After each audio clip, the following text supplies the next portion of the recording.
বিসমিল্লাহির রহমানির রহিম। আজকে আমাদের আমাদের প্রথম মেডিসিন স্যার হ্যানিম্যান যেটা আবিষ্কার করেন, সিনকোনা অফিসিনালিস, যেটাকে আমরা চায়না অফিসিনালিস বলে নামে জানি। আচ্ছা, শুরু করি। চায়না কেবল একটি হোমিওপ্যাথিক ওষুধের নাম নয়, এটি হোমিওপ্যাথির জন্ম ইতিহাসের কেন্দ্রবিন্দু।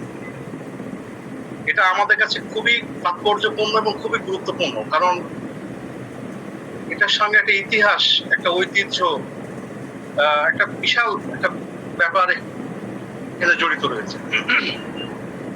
আশ্চর্যের বিষয় হলো যে পৃথিবীর কোটি কোটি মানুষ চায়না ব্যবহার করছে, কিন্তু খুব কম মানুষ জানে যে এই একটি উদ্ভিদ আধুনিক হোমিওপ্যাথির সূচনার দরজা খুলে দিয়েছে।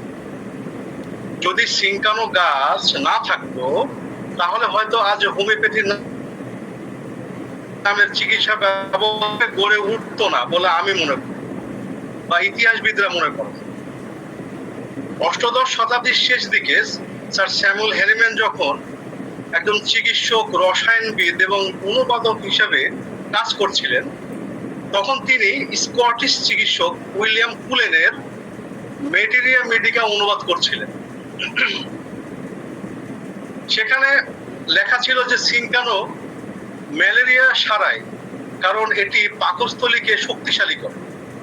আচ্ছা, এই ব্যাখ্যায় হ্যানিম্যানের কাছে গ্রহণযোগ্য মনে হয়নি। মনে না হওয়াটা খুবই স্বাভাবিক। তিনি একজন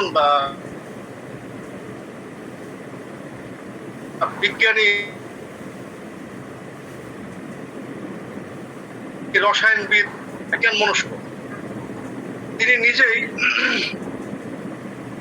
তিনি নিজেই সুস্থ শরীরে সিনকানোর ছালের যে নির্যাস তা গ্রহণ করার সিদ্ধান্ত নিলেন এবং গ্রহণ করলেন।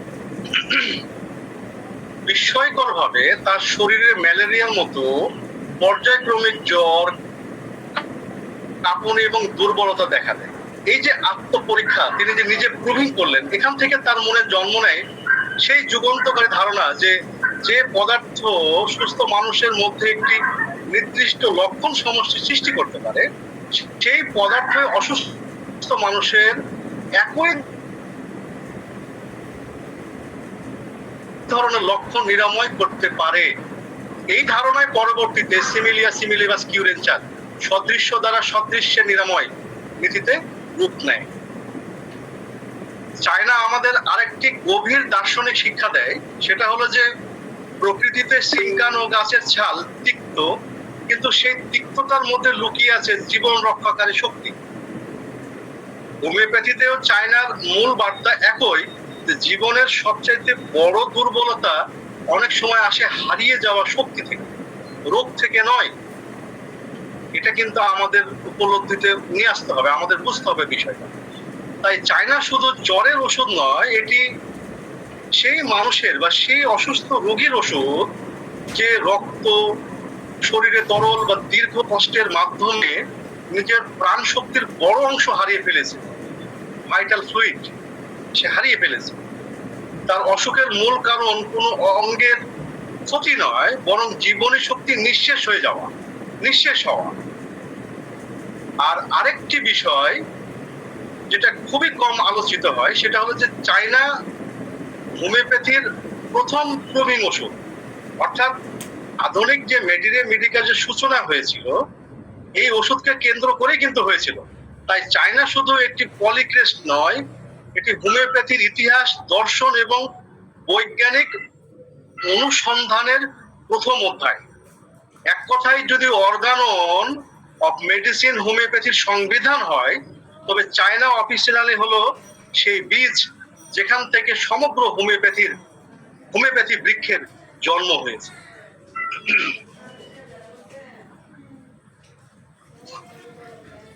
হোমিওপ্যাথির দার্শনিক ভিত্তিতে ডক্ট্রিন অফ সিগনেচার একটি অত্যন্ত গভীর ও রহস্যময় ধারণা, এটা আমরা সবাই জানি। প্রকৃতি নিজেই তার সন্তানদের শিখিয়ে দেয় কোন উদ্ভিদ কোন রোগে সারবে, কেবল তার রূপ, বর্ণ, গঠন, আচরণের মধ্যে দিয়ে নয়। চায়না অফিসিয়ালিস, যার বোটানিক্যাল নাম সিনকানো অফিসিনালিস, এবং যাকে আমরা পেরুভিয়ান বার্ক বা জিরাসের বার্ক নামে আমরা চিনি, এই দৃষ্টিতে অসাধারণ এক প্রতীকী সত্তা। এই গাছের প্রতিটি দিক যেন একটি নির্দিষ্ট রোগ ছবিকে নিজের ভেতরে ধারণ করে যা পেলেন তা ইতিমধ্যে গাছটির সমগ্র সত্তার মধ্যে লেখা ছিল, যেটা আমরা প্রথমে বলেছি। আসসালামু আলাইকুম স্যার, কথা বলেছেন স্যার। কিছু বললেন? আপনার হয়তো কোনো সমস্যা আছে, আপনি আপনি বেরিয়ে আবার ঢুকেন। ভাই আমি কি বের হয়ে আবার ঢুকবো? না স্যার, আপনার আপনি কথা শুনতে পাচ্ছি স্যার। কারো যদি কোনো সমস্যা হয় আপনারা এখানে মেসেজ করুন। গভীরে চলে গেলে এভাবে মাঝপথে কেউ এভাবে মাঝপথে কেউ আলোচনা করবেন না। আলোচকের আলোচনা আমরা তো স্পষ্ট শুনতে পাচ্ছি, সমস্যা কোন জায়গায় আমি বুঝলাম না। আমি তো শুনতে পাচ্ছি স্যারের কথা।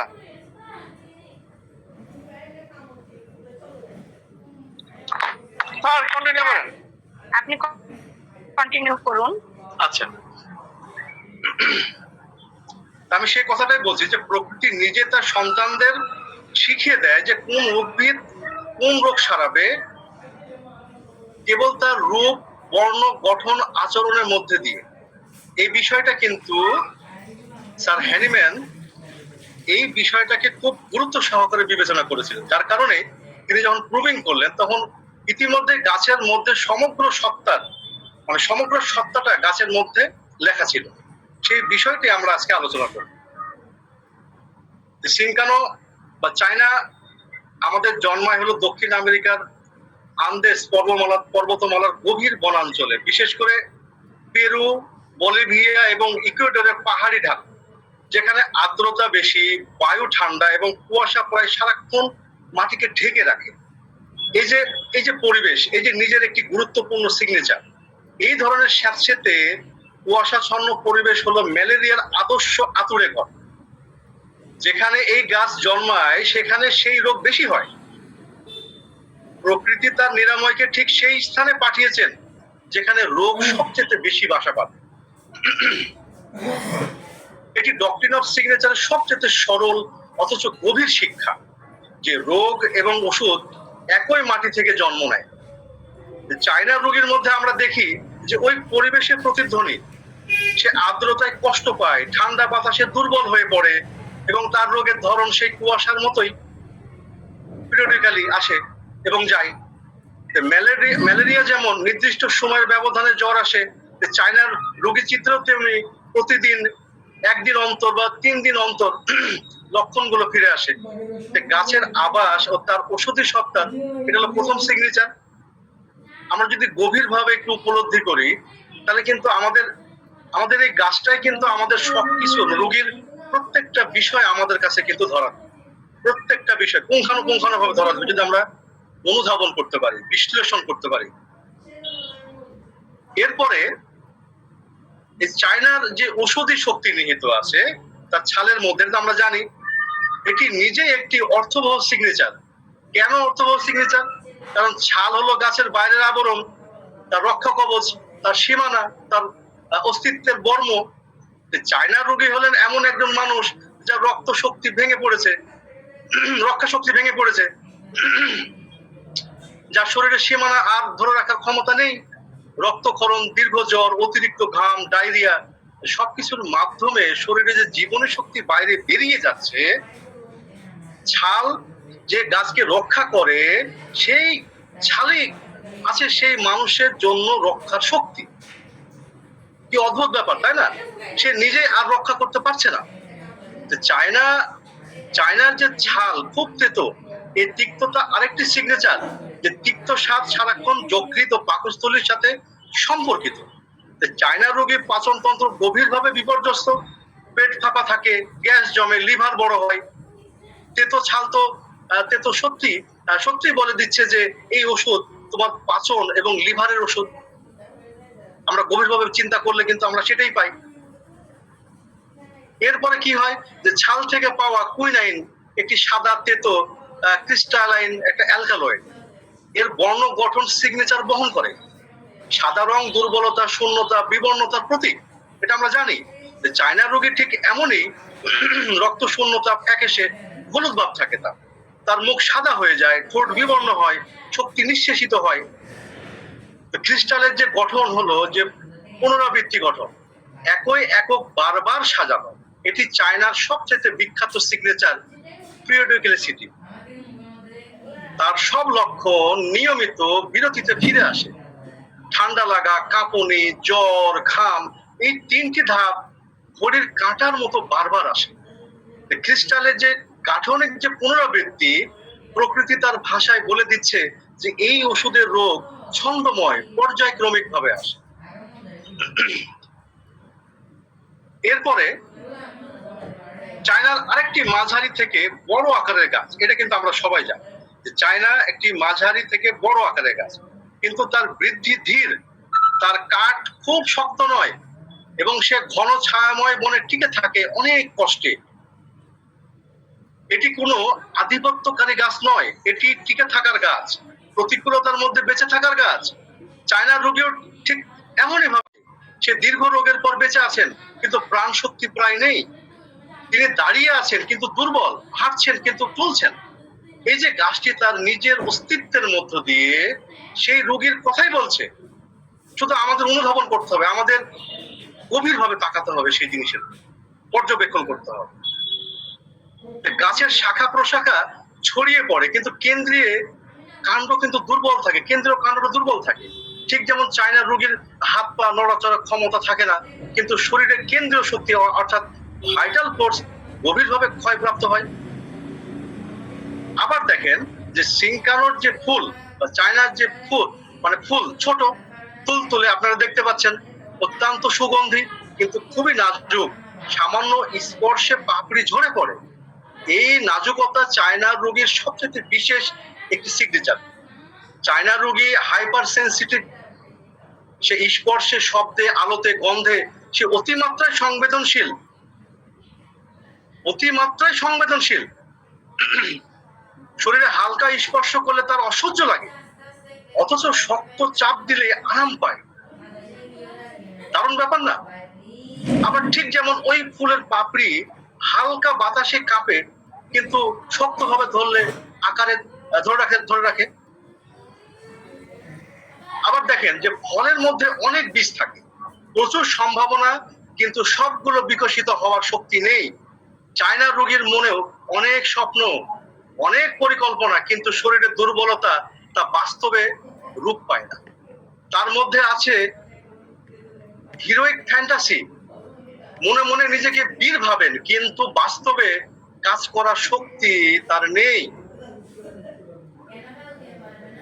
চায়না গাছের পাতা একটি অদ্ভুত বৈশিষ্ট্য রাখে, এটা আপনারা মাথায় রাখবেন, যে বৃষ্টিতে বা অতিরিক্ত আর্দ্রতায় পাতার কিনারা থেকে রস ঝরতে থাকে। এই ফ্লুইড লস, এই ক্রমাগত নির্গমন হলো চায়নার সবচেয়ে কেন্দ্রীয় থেরাপিউটিক ইঙ্গিত। চায়না সেই সমস্ত রোগীর ওষুধ যার শরীর থেকে অতিরিক্ত তরল হারিয়েছে, রক্তক্ষরণ, অতিরিক্ত ঘাম, বারবার বমি, দীর্ঘদিনের ডায়রিয়া, বুকের দুধ বেশি নিঃসরণ, যে কোনো ফ্লুইড লস থেকে আসা ডিবিলিটি হলো চায়নার বিশেষ ভূমি, চায়নার মূল ক্ষেত্র।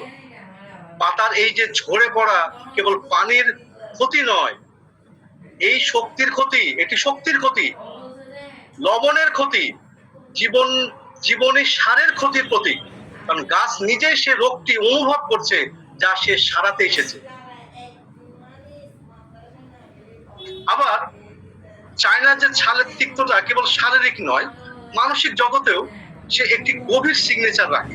এটা কিন্তু একটা ভাববার বিষয়, যে তেতো অভিজ্ঞতা, বিশ্বাসঘাতকতা, অকৃতজ্ঞতার যন্ত্রণা, যেটা চায়না রোগীর মনে ভেতরে এই সবকিছু একটি গভীর বিশ্লেষণতা বা অভিমান তৈরি করে। একটু ভাবেন, একটু গভীরে যান। চায়না রোগী মনের ভিতরে এই যে সবকিছু, যে তার গভীরে বিষণ্ণতা, অভিমান তৈরি করে।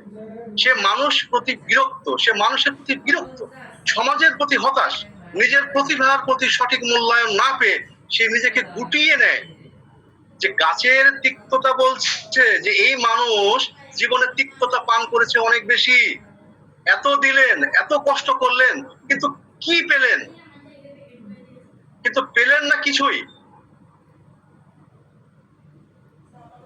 এই যে তিক্ততা অফ সোল, যে বেটারনেস অফ সোল হলো চায়না রোগীর মানসিক ডক্ট্রিন অফ সিগনেচার। আমরা যদি গভীরে তাকাই এই সিগনেচার গুলো আমাদের সামনে ধরা, বিটারনেস অফ সোল খুবই দারুণ একটা বিষয়, যেটা চায়নার মানসিক স্তরে আমরা ডক্ট্রিন অফ সিগনেচার হিসেবে দেখতে পাই। যে তিক্ততা, তার যে আত্মার যে তিক্ততা, সেটা চায়না রোগীর ডক্ট্রিন অফ সিগনেচার হিসেবে আমাদের কাছে ধরা দেয়, মানসিক ডক্ট্রিন অফ সিগনেচার হিসেবে। সেরকম যে চায়না বা সিনকানোর গাছ যখন ঘন বনে ছায় বাড়ে, সরাসরি সূর্যালোক সে এড়িয়ে চলে।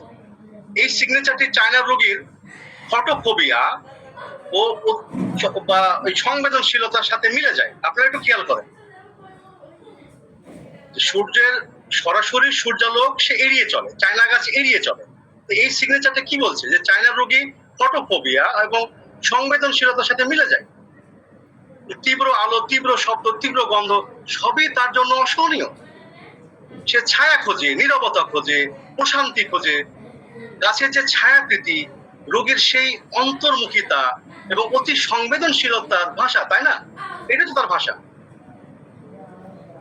এই কথাটাই বলা যায় যে চায়না বা সিনকানো কেবল একটি গাছ নয়, এটি একটি জীবন্ত থেরাপিউটিক দর্শন। তার আবাস, তার ছাল, তার রস, তার রং, তার ফুল, তার পাতা, তার তিক্ততা, প্রতিটি স্তরে সে একটি গল্প বলছে। সে গল্পটা আমাদের শুনতে হবে। সে গল্পটাই হলো একজন দুর্বল, ক্লান্ত, রক্তশূন্য, পর্যায়ক্রমে কষ্ট পাওয়া, অতি সংবেদনশীল, আদর্শবাদী মানুষের গল্প, যিনি শরীর ও মন উভয় দিক থেকে ক্ষয়ের মধ্যে আছেন। হ্যানিম্যান যখন প্রথম চায়নার প্রুভিং করলেন এবং ম্যালেরিয়ার মতো লক্ষণ তার শরীরে অনুভব করলেন, তখন আসলে প্রকৃতি তার কাছে থেকে একটি গোপন রহস্য খুলে দিল, যা সে গাছের সত্তায় কোটি বছর ধরে লেখা ছিল, কোটি কোটি বছর ধরে লেখা ছিল। ডক্ট্রিন অফ সিগনেচারের আলোতে চায়না হলো সেই বিরল সত্তা যে তার নিজের রোগ নিজেই বহন করে এবং নিজের সত্তার মধ্যে তার নিয়ম লুকিয়ে রাখে।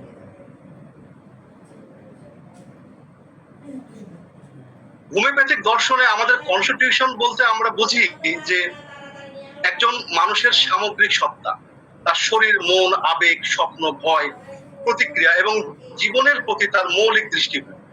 চায়নার রোগী কোনো সাধারণ দুর্বল মানুষ নন, তিনি এমন একজন বিশেষ সত্তা যার ভেতরে একসাথে বাস করে অসাধারণ মানসিক সম্ভাবনা এবং গভীর শারীরিক ক্ষয়, উচ্চ আদর্শবাদ এবং তীব্র হতাশা, অসীম সংবেদনশীলতা এবং কঠোর আত্মসংযম। তাকে বুঝতে হলে কেবল তার রোগের লক্ষণ দেখলে হবে না, তার জীবনের পুরো ইতিহাস, তার স্বপ্নের জগৎ এবং তার ব্যর্থতার বেদনাকে একসাথে দেখতে হবে আমাদের। এই দেখার চোখ যদি আমাদের তৈরি হয়, তবে আমরা মেডিসিনকে গভীরভাবে চিনতে পারবো, গভীরভাবে বুঝতে পারবো, গভীরভাবে উপলব্ধি করতে পারবো।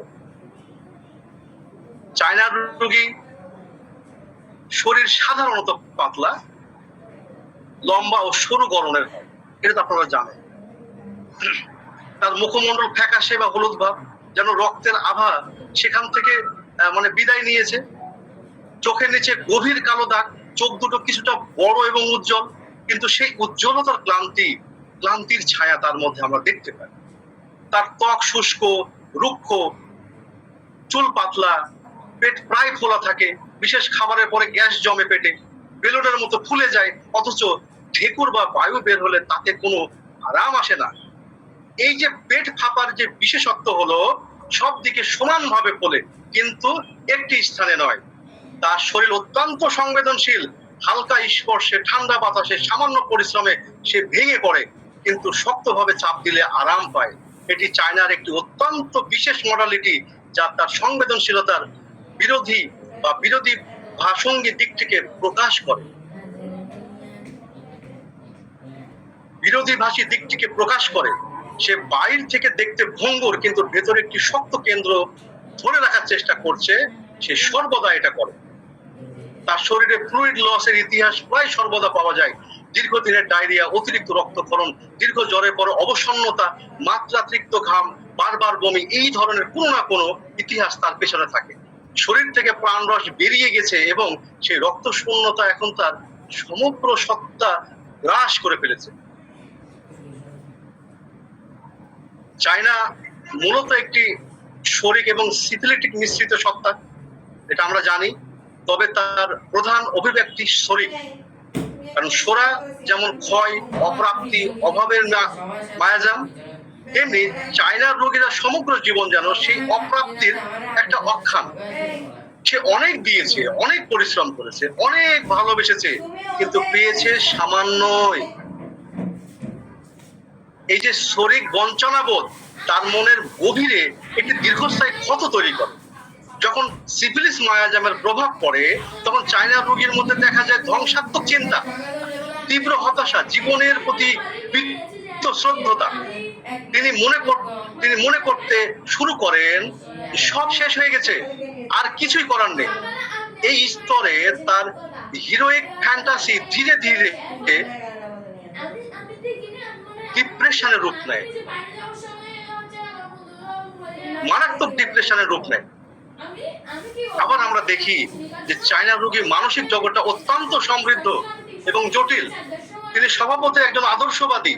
তার মনে মানব জাতির জন্য বড় বড় পরিকল্পনা আছে, সমাজ পরিবর্তনের স্বপ্ন আছে, নিজেকে একজন বিশেষ ভূমিকা রাখার ইচ্ছা আছে। কেন তার ম্যাটেরিয়ামিটিকাতে বলছেন যে চায়না রোগীর মধ্যে থাকে এক ধরনের হিরোইক ইমাজিনেশন। সে মনে মনে নিজেকে বীর, মহান নেতা বা ত্রাণকর্তা হিসেবে কল্পনা করে। বাস্তবে কিন্তু সে এই বিশাল স্বপ্নের ভার বহন করার শক্তি রাখে না। তার মধ্যে রয়েছে সেন্সিটিভিটি, আবেগীয়, মানসিক সামাজিক যে সংবেদনশীলতা। অন্যের দুঃখে সে দ্রুত আহত হয়, অন্যায় দেখলে সে তীব্রভাবে প্রতিক্রিয়া করে, কিন্তু নিজে সে প্রতিক্রিয়া প্রকাশ করতে পারে না সব সময়, কারণ শরীর দুর্বল, সমাজ তাকে সে সুযোগ দেয় না বলে সে বিশ্বাস করে। এই অব্যক্ত আবেগ ধীরে ধীরে ভেতরে জমতে থাকে এবং একদিন বিষণ্ণতায় রূপ নেয়। চায়না রোগী সাধারণত মানুষ এড়িয়ে চলতে পছন্দ করেন, বিশেষত যারা তাকে একেবারে আঘাত দিয়েছে বা যার কাছে থেকে সে প্রত্যাশা করেছিল কিছু কিন্তু পায়নি। তার মধ্যে এই একটি নীরব অভিমান থাকে। সে সরাসরি রাগ প্রকাশ করে না, কিন্তু সম্পর্ক থেকে সরে যায়, যোগাযোগ কমিয়ে দেয়, একা হয়ে যায়, নিজেকে একা করে ফেলে এরা। আবার দেখেন যে চায়না রোগী প্রায় অত্যন্ত মেধাবী এবং বুদ্ধিমান। এরা প্রায় মেধাবী, বুদ্ধিমান।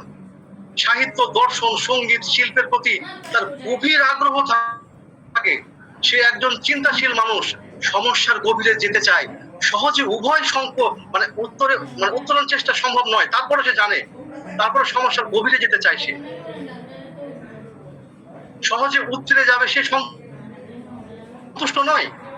তার কল্পনা শক্তি তীক্ষ্ণ এবং সে স্বপ্নের জগতে বিচরণ করতে ভালোবাসে, কিন্তু দীর্ঘ শারীরিক ক্ষয়ের ফলে তার এই যে মানসিক শক্তি, সেটাও কিন্তু ধীরে ধীরে ক্ষীণ হয়ে আসে। মনোযোগ ধরে রাখতে পারে না, চিন্তার ধারা ছিঁড়ে যায়, কথার মাঝে হারিয়ে ফেলেন বিষয়বস্তু।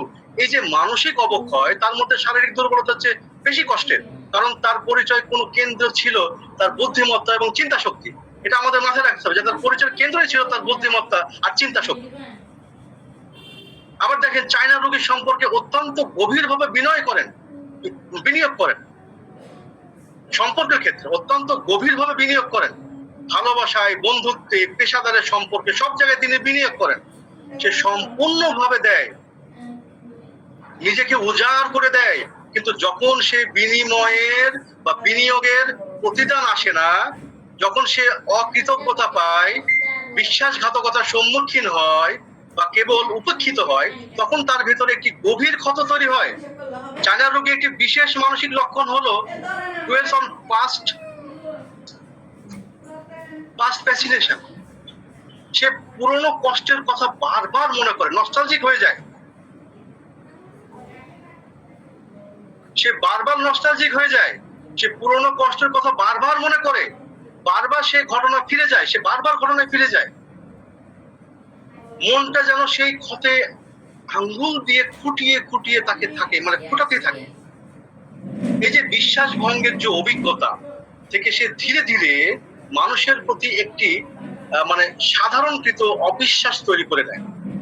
সে মনে করে যে মানুষ আসলে ভালো নয়, পৃথিবী অন্যায়ের জায়গা, এবং তার মতো সৎ ও আদর্শবাদী মানুষের জন্য এই সমাজ কোনো পুরস্কার নেই।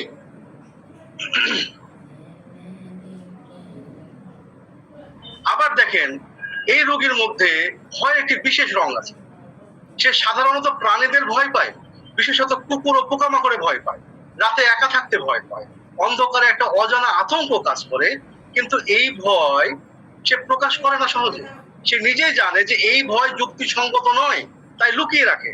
তার মধ্যে ভবিষ্যৎ নিয়ে একটি গভীর অনিশ্চয়তা বোধ কাজ করে। শরীর যখন দুর্বল হয়ে পড়ে, তখন সে ভাবতে থাকে, আমি কি আর কখনো ভালো হব? আমি কি ভালো হব? কখনো ভালো হব? আমার স্বপ্নগুলো কি আর পূরণ হবে? এই যে তার এনজাইটি, তার যে গভীর যে এনজাইটি, তার ঘুমকে বিপর্যস্ত করে, রাতে বিভিন্ন ভয়ের স্বপ্ন দেখে এবং সকালে আরো বেশি ক্লান্ত হয়ে ওঠে। আবার এর ভিতরে দেখবেন যে সবচেয়ে একটা গুরুত্বপূর্ণ বিশেষ এবং স্বতন্ত্র বৈশিষ্ট্য হলো যে তার সবকিছুতে একটি নির্দিষ্ট ছন্দ আছে।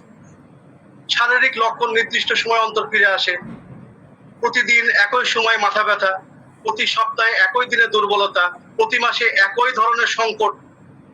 এই যে পিরিয়ডিসিটি কেবল জ্বরের ক্ষেত্রে নয়, তার মানসিক অবস্থাও উঠানামা করে একটি নির্দিষ্ট ছন্দে। ভালো সময় আসে, সে মনে হয় যে সুস্থ হচ্ছি, তারপর আবার হঠাৎ সব ভেঙে পড়ে। এই যে উঠানামার মধ্যে বেঁচে থাকাটাই চায়না রোগীর মানে জীবনের একটি বড় বিষয়। এবং প্রতিবার ভেঙে পড়ার পর আবার উঠে দাঁড়ানোর যে চেষ্টা, সেটি তার সবচেয়ে বড় সাহসিকতা। এটাই হলো চায়নার সবচেয়ে বড় সাহসিকতা। এবং আপনারা দেখবেন যে চায়না রোগী সাধারণত ঠান্ডা সহ্য করতে পারে না। ঠান্ডা বাতাসে লক্ষণ বাড়ে, কিন্তু গরমও তার জন্য আরামদায়ক নয় সবসময়। বিশেষত জ্বরের সময় গরম অসহ্য লাগে। এই যে টেম্পারেচারের দ্বন্দ্ব তার পুরো সত্তার দ্বন্দ্বের প্রতীক। সে রাতে বেশি কষ্ট পায়, স্পর্শে কষ্ট করে, খাওয়ার পরে কষ্ট করে, কিন্তু শক্ত চাপে কষ্ট কমে। গরম পানীয়তে সাময়িক আরাম পায়, নরম আবহাওয়ায় ভালো অনুভব করে। তার শরীর সবসময় একটি নরম, মসৃণ, নিরাপদ পরিবেশ খোঁজে, ঠিক সেই গভীর বনের মতো যেখানে সিংকানো গাছ বাড়ে। আমি প্রথমে বলেছি যে বনের মধ্যে বাড়ে, সে আলো বা রোদ থেকে নিজেকে বাঁচিয়ে রাখার চেষ্টা করে। সে ডক্ট্রিন অফ সিগনেচার আমাদের মনে করিয়ে দেয় তার কনস্টিটিউশন। চায়না রোগী খাবারের প্রতি বিশেষ একটা ইচ্ছা বা অনিচ্ছা তো আমরা দেখি থাকে, যা তার কনস্টিটিউশনকে চিনতে সাহায্য করে। সে সাধারণত ঠান্ডা পানীয়, ফল, মিষ্টি এবং সুস্বাদু খাবার পছন্দ করে, কিন্তু দুধ, মাখন, চর্বিযুক্ত খাবার তার সহ্য হয় না। পেট আরো বেশি ফাঁপে। বিশেষভাবে লক্ষণীয় যে চায়না রোগী প্রায় ক্ষুধার্ত বোধ করে না, যদিও শরীরে শক্তির অভাব আছে। খাবারের চিন্তায় বরং বিরক্তি আসে। এটি তার ভাইটাল ফোর্সের গভীর অবসন্নতার একটা প্রকাশ। শরীর এতটাই ক্লান্ত যে সে নিজেকে পুনরুদ্ধার করার চেষ্টাটুকু করতে রাজি নয়। চায়না কনস্টিটিউশন সাধারণত সক্রিয় হয় যখন শরীর কোনো বড় ধাক্কা খায়, দীর্ঘ জ্বরের পরে, বড় অপারেশনের পরে, প্রচুর রক্তক্ষরণের পরে, দীর্ঘদিন মানসিক চাপের পরে। এই ধরনের এক্সস্টিং ইভেন্টের পর যে ডিবিলিটি আসে, সেখানে চায়না সবচেয়ে গভীরভাবে কাজ করে। কিন্তু শুধু শারীরিক আঘাত নয়, মানসিক আঘাতের পরেও চায়না প্রয়োজন হতে পারে। বিশ্বাসঘাতকতার পরে, দীর্ঘ অকৃতজ্ঞতার পরে, স্বপ্ন বারবার ভেঙে যাওয়ার পরে, এই মানসিক ফ্লুইড লসের পরেও চায়না সেই শান্ত, গভীর, পুনরুদ্ধারকারী শক্তি প্রয়োজন হয়। চায়না কনস্টিটিউশনের মানুষটিকে একটি বাক্যে বলতে গেলে বলা যায় যে তিনি একজন ক্লান্ত আদর্শবাদী, যার স্বপ্ন বিশাল কিন্তু শরীর দুর্বল, যার হৃদয় গভীর থেকে ক্ষত অনেক, যার হৃদয় গভীরে ক্ষত অনেক, যার বুদ্ধিমত্তা তীক্ষ্ণ কিন্তু শক্তি নিঃশেষিত। সে দিয়েছে অনেক, পেয়েছে কম, তবুও সে হাল ছাড়েনি পুরোপুরি। কারণ তার ভেতরে সেই সিংকানো গাছের মতো একটি কঠিন প্রাণ শক্তি আছে, যা প্রতিকূলতার মধ্যে বেঁচে থাকার পথ খোঁজে, বাঁচার পথ খোঁজে, বেঁচে থাকার পথ খোঁজে তার মধ্যে। এই মানুষটি হচ্ছে চায়না অফিসিয়ালিস্ট। কেবল একটি ওষুধ নয়, সে একজন সহযাত্রী। সে তার ভাষা বোঝে, তার ক্ষত চেনে এবং তার শরীর ও আত্মাকে আবার ভরিয়ে তোলার শক্তি রাখে। এটাই হলো চায়না কনস্টিটিউশনের সবচেয়ে গভীর তাৎপর্যপূর্ণ বিষয়।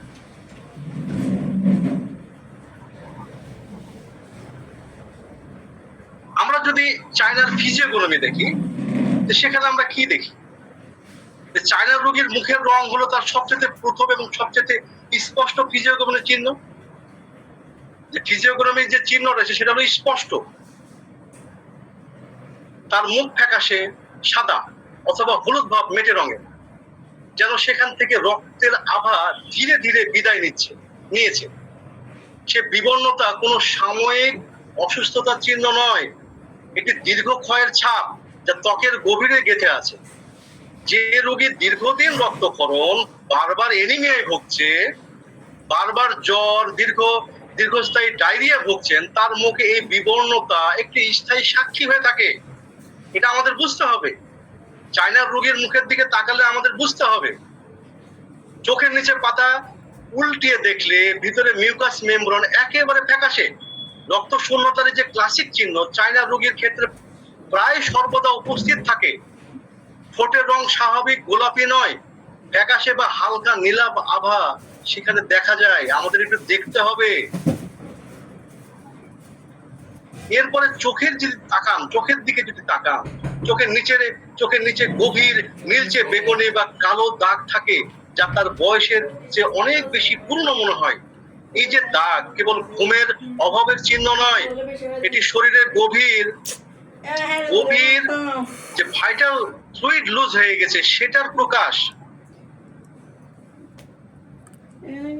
ডিভাইটালাইজেশনের প্রকাশ। রক্তে হিমোগ্লোবিন কমে গেলে, শরীর থেকে বারবার তরল বেরিয়ে গেলে, চোখের নিচের পাতলা ত্বকে রক্তের যে স্বাভাবিক রং থাকে না, এটা আমাদের বুঝতে হবে। যে পরিবর্তে জমা থাকা ক্লান্তি ও ক্ষয়ের রং সেখানে স্থায়ী আসন নেয়। এই যে কালো দাগ, একজন অভিজ্ঞ হোমিওপ্যাথ বুঝতে পারেন যে মানুষটি দীর্ঘদিন ধরে কষ্ট পাচ্ছেন, শরীর তার প্রাণ রস হারাচ্ছে এবং সে হারানোর চিহ্নই এখন মুখে লেখা হয়ে গেছে। কেন্ট বোরিক উভয় কিন্তু চায়না রোগীর এই যে চোখের নিচে যে কালো দাগ, এটিকে একটি বিশেষ কি নোট হিসেবে উল্লেখ করেছেন।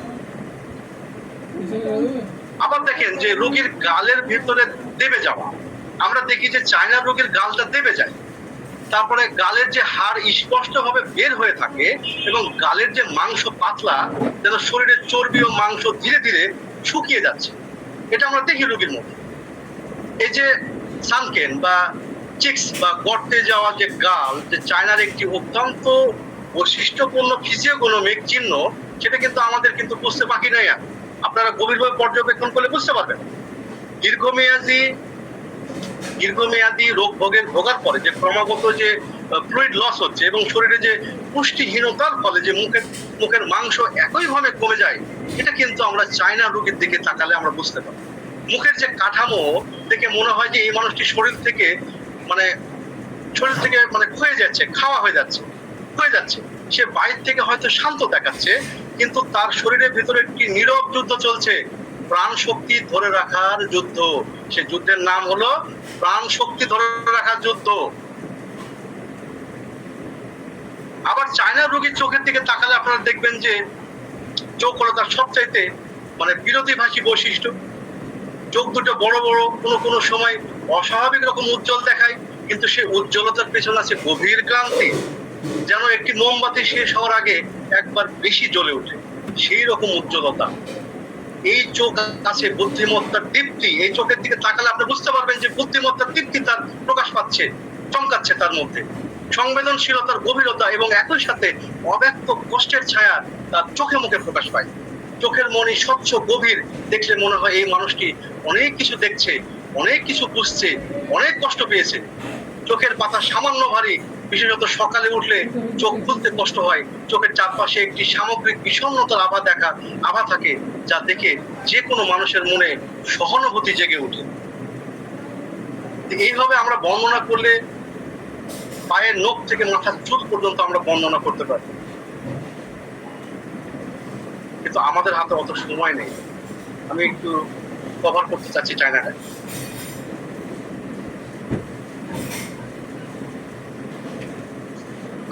চায়না ডায়াথিসিস দিকে তাকাই, কারণ ডায়াথিসিস আমাদের কাছে খুব গুরুত্বপূর্ণ। চায়না বা সিংকানোলজি অফিসারের যে ডায়াথিসিসকে এক কথায় বলা যায় যে দুর্বলতা ও প্রাণরস ভাইটাল ফ্লুইড হারানোর ডায়াথিসিস। এই ওষুধের মূল রোগ প্রবণতা শুরু হয় তখন যখন শরীর দীর্ঘদিন ধরে রক্ত, শরীরের তরল পদার্থ বা জীবনের শক্তির অতিরিক্ত ক্ষতির কারণে দুর্বল হয়ে পড়ে। তাই চায়না মূলত হেমোরোজিক ডায়াথিসিস, ডিবিলিটি ডায়াথিসিস এবং অ্যানেমিক ডায়াথিসিস, এই তিনটা ডায়াথিসিসের অন্যতম প্রধান প্রতিনিধিকে আমাদের চায়না। চায়নার রোগীর শরীরের প্রধান সমস্যা হলো অতিরিক্ত ক্ষয়। এই ক্ষয় হতে পারে রক্তক্ষরণ, দীর্ঘদিনের ডায়রিয়া, অতিরিক্ত ঘাম, বমি, দীর্ঘস্থায়ী স্তন্যদান, অতিরিক্ত মানসিক, তারপরে বীর্য ক্ষয় বা দীর্ঘ জ্বরের পরে বা মেয়েদের সাদা স্রাব হতে পারে, যে কোনো ভাইটাল ফ্লুইড লসের ক্ষেত্রে হতে পারে। শরীরে যেন তার মূল্যবান প্রাণরস হারিয়ে ফেলে এবং সেই ক্ষতি পূরণ করতে ব্যর্থ হয়। ফলস্বরূপ রোগী দুর্বল, অবসন্ন, মাথা ঘোরা, অল্প পরিশ্রমে ক্লান্ত এবং মানসিকভাবে নিস্তেজ হয়ে পড়ে। চায়নার ডায়াথিসিসের মূল দর্শন হলো যা হারিয়েছি সেই ক্ষতির ফলেই আমি অসুস্থ। এটাই হলো তার মূল বিষয়। এই ডায়াথিসিসের পরিপাকতন্ত্র গভীরভাবে প্রভাবিত হয়। হজম শক্তি দুর্বল হয়ে যায়, কিন্তু পেটে গ্যাস অত্যাধিক ফুলে থাকে। অল্প খাবার খেলেও তার পেট ভার অনুভব হয়। আবার শরীর পর্যাপ্ত পুষ্টি গ্রহণ করতে পারে না, অর্থাৎ শরীরে যেমন পদার্থের ঘাটতি, যেমন তরল পদার্থের ঘাটতি, তেমনি পুষ্টি শোষণেরও দুর্বলতা তৈরি হয় তার মধ্যে। তাই চায়নার রোগী একই সঙ্গে দুর্বল, রক্ত স্বল্পতাগ্রস্ত এবং অপুষ্টির লক্ষণ বহন করতে পারে। চায়নার আরেকটি গুরুত্বপূর্ণ ডায়াথিসিসের বৈশিষ্ট্য হলো যে পর্যায়ক্রমিকতা, যেটাকে আমরা পিরিয়ডিসিটি বলছি। অনেক রোগ নির্দিষ্ট সময় অন্তর ফিরে আসে, যেমন ম্যালেরিয়া জনিত জ্বর, পর্যায়ক্রমিক মাথা ব্যথা বা নির্দিষ্ট সময় দুর্বলতা। এটি নির্দিষ্ট করে যে জীবনী শক্তি তার স্বাভাবিক ছন্দে স্বাভাবিক ছন্দ হারিয়ে ফেলেছে এবং পুনরাবৃত্ত রোগ চক্রকে আবদ্ধ হয়ে গেছে। হোমিওপ্যাথিক দৃষ্টিতে চায়না এই যে ডায়াথিসিসটা যে প্রতিনিধিত্ব করে, এমন একটি ডায়াথিসিসের প্রতিনিধিত্ব করে যেখানে রোগের মূল কারণ কোনো স্থায়ী অঙ্গের সমস্যা নয়, বরং জীবনী শক্তি নিঃশেষ হওয়া। শরীর যেন এতটাই রস ও শক্তি হারিয়েছে যে সামান্য অসুখও তাকে গভীরভাবে দুর্বলতার দিকে ঠেলে দেয়। তাই চায়না কেবল রক্তক্ষরণের পরের ওষুধ নয়, এটা আমাদের মাথায় রাখতে হবে।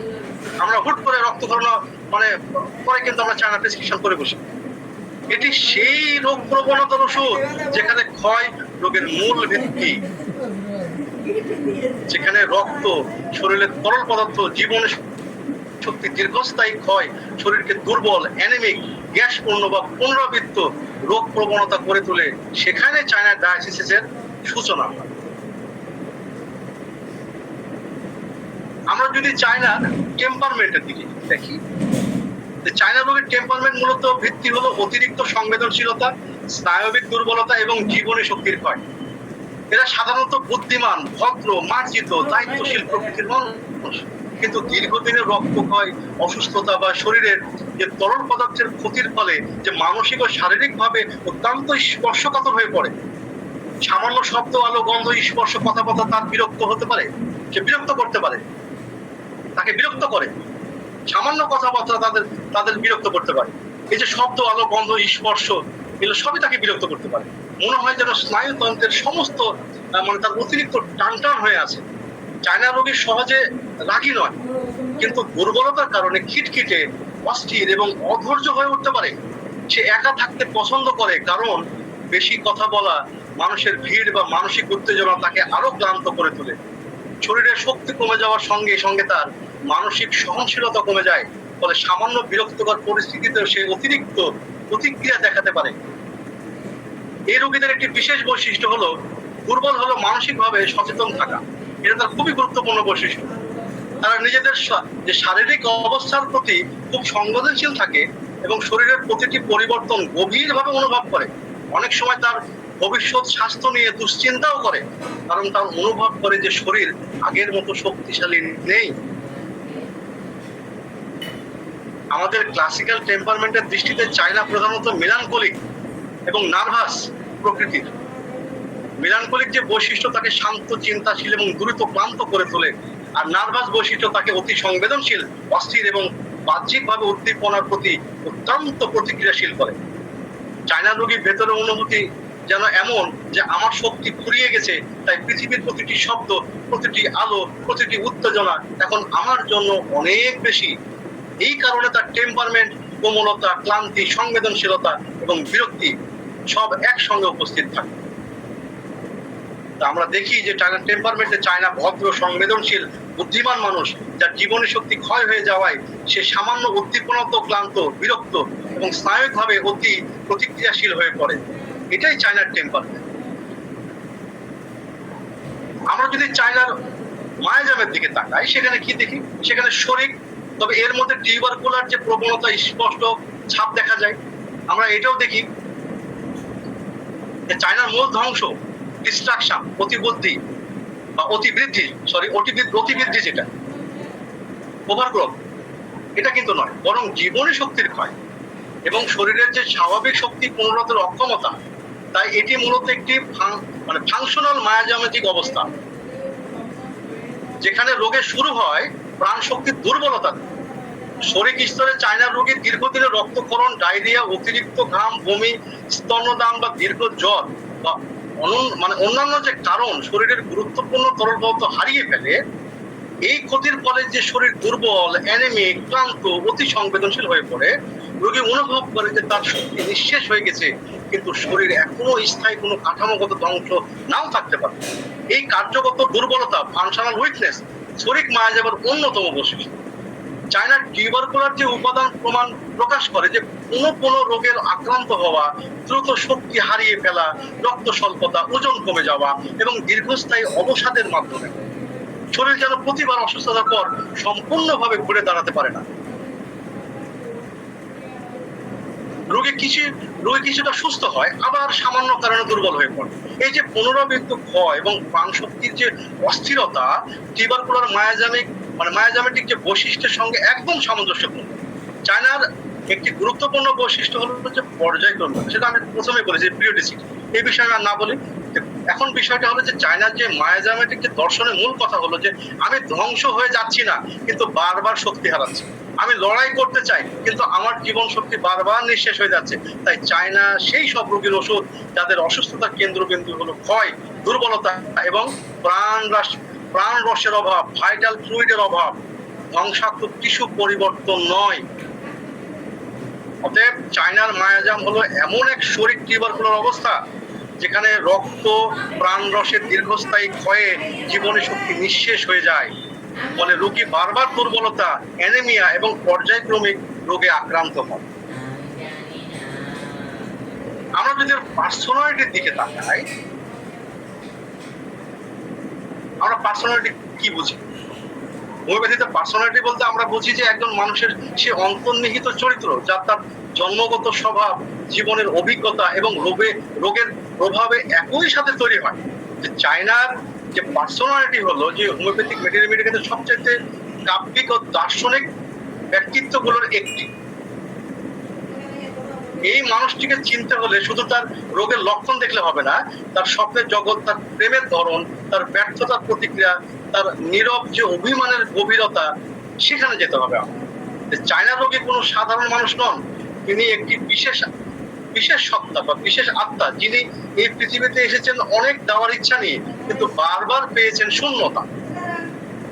চায়না রোগীর সবচেয়ে মূল এবং সবচেয়ে বৈশিষ্ট্যপূর্ণ মানসিক গুণ হলো তার অদম্য আদর্শবাদ। তিনি এমন একজন মানুষ যিনি বিশ্বাস করেন যে পৃথিবীটা আরো সুন্দর হতে পারে, মানুষ আরো ভালো হতে পারে, সমাজ ন্যায় বিচার সম্ভব। এই যে বিশ্বাস তার কোনো বই পড়া জ্ঞান নয়, এটি তার সত্তার একদম গভীর থেকে আসা একটা অনুভূতি। তার লেজার রাইটিং এ, তার লেকচার অন ম্যাটেরিয়াল মেডিকাতে তিনি বলছেন যে চায়না রোগী এই বৈশিষ্ট্যকে বলছেন যে হিরোইক ইমাজিনেশন। সে মনে মনে নিজেকে এমন একটি ভূমিকা কল্পনা করে যেখানে সে মানুষের জন্য বড় কিছু করবে, সমাজের জন্য অবদান রাখবে, ইতিহাসে তার নাম লেখা থাকবে। কিন্তু এই আদর্শবাদের একটি করুণ দিক আছে। চায়না রোগী এত উঁচুতে স্বপ্ন দেখেন যে বাস্তবতার সাথে তার প্রতিনিয়ত সংঘাত হয়। মানুষ যখন তার প্রত্যাশা মতো আচরণ করে না, সমাজ যখন তার আদর্শকে স্বীকার করে না, পরিস্থিতি যখন তার স্বপ্নের পথে বাধা দেয়, তখন তিনি ভেঙে পড়েন। কিন্তু অদ্ভুত ভাবে ভেঙে পড়ার পরও স্বপ্নটা মরে না তার। পরের দিন সকালে উঠে তিনি আবার স্বপ্ন দেখতে শুরু করেন। এই যে বারবার স্বপ্ন দেখা, বারবার আহত হওয়ার চক্রটাই চায়নার জীবনের মূল ছন্দ। তার আদর্শবাদ তাকে অনেক সময় অব্যবহারিক করে তোলে। সে এমন কাজ করার সময় ব্যয় করে যা হয়তো সমাজ কখনো স্বীকার করবে না।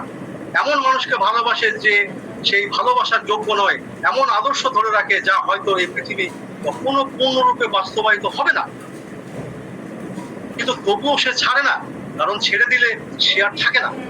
চায়না রোগী স্বাভাবিক রকম সংবেদনশীল, শারীরিক ও মানসিক উভয় স্তরে, ঠিক আছে। এবং শরীরে যে হালকা স্পর্শ তার অসহ্য লাগে, তীব্র শব্দ কানে ব্যথা তৈরি করে, তীব্র আলোয় চোখ জ্বলে, তারপরে তীব্র গন্ধ মাথা ঘোরে। কিন্তু এই যে শারীরিক সংবেদনশীলতা তার মানসিক সংবেদনশীলতার তুলনায় নস্যি। মানসিক ভাবে চায়না রোগী এমন ভাবে অনুভব করেন যে তার ত্বক নেই। পৃথিবীতে প্রতিটি কষ্ট সরাসরি তার হৃদয়ে গিয়ে লাগে। রাস্তার একটি ভিক্ষুক দেখলে তার মন ভারী হয়ে যায়। খবরে কোনো দুর্যোগের কথা শুনলে সারাদিন সেটা তাড়া করে। কাছের মানুষের সামান্য কষ্ট সে রাতে ঘুমাতে পারে না।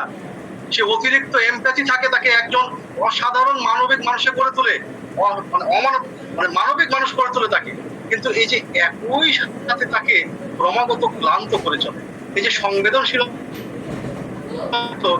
সমালোচনার প্রতি তার প্রতিক্রিয়া। চায়না রোগী সমালোচনা সহ্য করতে পারে না, বিশেষত যখন সমালোচনা তার মেধা ও আদর্শকে প্রশ্ন করে।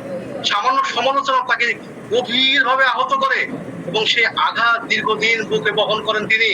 কিন্তু বাইরে কিছু প্রকাশ না করে ভিতরে ভিতরে সে কষ্ট লালন করতে থাকেন। আবার খেয়াল করবেন যে এদের জীবনে সবচেয়ে বড় আঘাত হলো অকৃতজ্ঞতা। তিনি সম্পর্কে, কাজে, বন্ধুত্বে সবসময় নিজের সম্পূর্ণভাবে দেন, নিজেকে সম্পূর্ণ বিলিয়ে দেন, কিছু বাকি রাখেন না। এই দেওয়াটা তার কাছে স্বাভাবিক, কারণ তিনি মনে করেন এইভাবে মানুষের মধ্যে সম্পর্ক হওয়া উচিত। কিন্তু যখন দেখেন যে সে তার এই সম্পূর্ণ উপসর্গ অন্যরা স্বাভাবিকভাবে নিয়ে নিয়েছে, কৃতজ্ঞতা প্রকাশের প্রয়োজন মনে করেনি, বা আরো খারাপ করে দিচ্ছে, সুযোগের মতো তারা বিরুদ্ধে ব্যবহার করছে, সুযোগটাকে তারা কাজে লাগাচ্ছে নিজেদের মতো করে, কিন্তু তাকে ব্যবহার করছে, তখন তার ভিতরে একটি ভূমিকম্পর মতো অনুভূতি হয়। এই যে বিশ্বাসঘাতকতার যে অভিজ্ঞতা চায়না রোগীকে বদলে দেয়। এই যে মানুষের যে বিশ্বাসঘাতকতা, এটা একদম চায়না রোগীকে বদলে দেয়। তিনি আর আগের মতো খেয়াল থাকে না তার মানুষের প্রতি, সে স্বাভাবিক বিশ্বাস আর থাকে না তার মধ্যে। তবে এই যে পরিবর্তন সরাসরি রাগ বা প্রতিশোধের আকারে আসে না। আমরা দেখি চায়নার মধ্যে যে চায়না রোগী রাগ দেখান না সহজে, কিন্তু তিনি অভিমান করেন, সম্পর্ক থেকে নীরবে সরে যান, যোগাযোগ কমিয়ে দেন। হয়তো সেই মানুষটির সাথে দেখা হলে ভদ্রভাবে কথা বলেন, কিন্তু সে আন্তরিকতা আর নেই, সে উষ্ণতা আর নেই তার সম্পর্কের মধ্যে। এই নীরব প্রত্যাহার চায়নার অভিমানের সবচেয়ে গুরুত্বপূর্ণ প্রকাশ। আবার খেয়াল করবেন যে এই রোগীটি মনের একটি বিশেষ অভ্যাস আছে। সে অভ্যাসটা কি রকম? সে অতীতের বেদনাদায়ক ঘটনা বারবার ফিরে যায়, অতীতের দিকে। সে বারবার নস্টালজিক হয়ে যায়। সে অন্যায়টা বহুদিন আগে হয়েছিল, সে সুযোগটা একসময় হাতছাড়া হয়েছিল, ওই সব নিয়ে তিনি ভুল ভাবতে পারেন, তিনি ভাবতেই থাকেন বিষয়গুলো। রাতে শুয়ে থাকলে পুরোপুরি কষ্টগুলো ভিড় করে তার কাছে। কথোপকথনের মাঝে হঠাৎ মনে পড়ে সেই পুরনো আঘাতের কথা। আমাকে অমুকে আঘাত দিয়েছিল, আমাকে কষ্ট দিয়ে কথা বলেছিল, আমাকে অপমান করেছিল, আমাকে মানসিকভাবে সে কষ্ট দিয়েছিল, আমাকে নির্বুদ্ধিতা এবং আমাকে জ্ঞানহীন বলেছিল। এই ধরনের যে মানসিক আঘাত, এই সকল কষ্টগুলো তার মধ্যে বারবার ফিরে আসে। এমনকি যখন বর্তমান পরিস্থিতি ভালো থাকে, তখনও অতীতের সেই ছায়া তাকে আনন্দ পুরোপুরি উপভোগ করতে দেয় না। এই যে অতীতমুখিতা তার ডিবিলিটির সাথে গভীরভাবে সম্পর্কিত। শরীর যখন দুর্বল হয়ে পড়ে, তখন মনের প্রতিরোধ শক্তি কমে, এবং যে কষ্টগুলো সে দমিয়ে রেখেছিল, যেগুলো তার আর দমানো যায় না, সেগুলো আর দমানো যায় না। একইভাবে শারীরিক ক্ষয় ও মানসিক বিমুখতা একে অপরকে আরো গভীর করে তোলে। আবার আপনারা খেয়াল করবেন যে রোগীর মধ্যে একটি অদ্ভুত দ্বন্দ্ব কাজ করে চায়না রোগীর মধ্যে। একদিকে তিনি গভীরভাবে সামাজিক, মানুষকে ভালোবাসেন, সম্পর্ক চান, কথা বলতে চান, ভাগ করে নিতে চান সব দুঃখ সুখ দুঃখ কষ্টগুলোকে, কিন্তু অন্যদিকে মানুষের সাথে থাকলে ক্লান্ত হয়ে পড়েন, উদ্বিগ্ন হন এবং একটু পরে একা হতে চান। এই যে দ্বন্দ্বের কারণ হলো তার অতিরিক্ত সংবেদনশীলতা। মানুষের সাথে থাকলে তিনি সবকিছু এত গভীরভাবে অনুভব করেন, সব কথা এত মনোযোগ দিয়ে শুনেন, সব আবেগ এত গভীরভাবে সাড়া দেন যে দ্রুত শক্তি শেষ হয়ে যায়। তারপর একা হওয়ার আকুতি জাগে, নীরবতায়, শান্তিতে, নিজের সাথে। কিন্তু একা হলেই মনে পড়ে সেই পুরনো কষ্টের কথা, সে অপূর্ণ সম্পর্কের কথা। তখন আবার মানুষের কাছে যেতে ইচ্ছা করে তার। এই যে চক্র ঘুরতে থাকে, চায়না রোগী একটি নির্দিষ্ট সামাজিক দূরত্ব বজায় রাখেন, না পুরোপুরি কাছে থাকে, না পুরোপুরি দূরে থাকে। চায়নার রোগী একটি নির্দিষ্ট সামাজিক দূরত্ব বজায় রাখেন, না পুরোপুরি কাছে, না পুরোপুরি দূরে। যদি সহজভাবে বলি, না পুরোপুরি কাছে, না পুরোপুরি দূরে। এইভাবে চায়নারা জীবনটা চলতে থাকে। চায়না রোগী প্রায় অত্যন্ত মেধাবী, বুদ্ধিমান, সৃজনশীল, এটা আমরা জানি। এবং চায়না রোগীর একটা বড় বৈশিষ্ট্য হলো যে এই যে রাগী নয়, চায়নারা কিন্তু রাগী নয়, অত্যন্ত বাহির থেকে মনে হয় যে অনেক কিছু, কিন্তু আসলে তা না। এটা কিন্তু রাগী না, কিন্তু তার ভেতরে রাগ জমে থাকে। সে রাগী না, ঠিক আছে, রাগী নন, ঠিক আছে, কিন্তু রাগ জমে থাকে। কেবল তার সরাসরি বিস্ফোরিত হয় না, এটা আমাদের মাথায় রাখতে হবে। তার রাগের প্রকাশ হয় হলো অভিমান, নীরব, গভীর, দীর্ঘস্থায়ী অভিমান। কেউ তাকে অপমান করলে, অন্যায় করলে সে সাথে সাথে রাগ দেখায় না, সে হয়তো সে মুহূর্তে শান্তভাবে কথা বলে, কিন্তু ভিতরে ভিতরে সেই ঘটনাটি তার মনে গভীর দাগ ফেলে। পরে একা থাকলে সেই পরিস্থিতিটা আবার মনে পড়ে, কি হওয়া উচিত ছিল, সে কি বলতে পারতো, সে মানুষটি কতটা অন্যায় করেছে। এই যে মেন্টাল যে ব্যাপারটা সব সময় চলতে থাকে তার দীর্ঘদিন। এই মেন্টাল রিহার্সাল তার চলতে থাকে দীর্ঘদিন।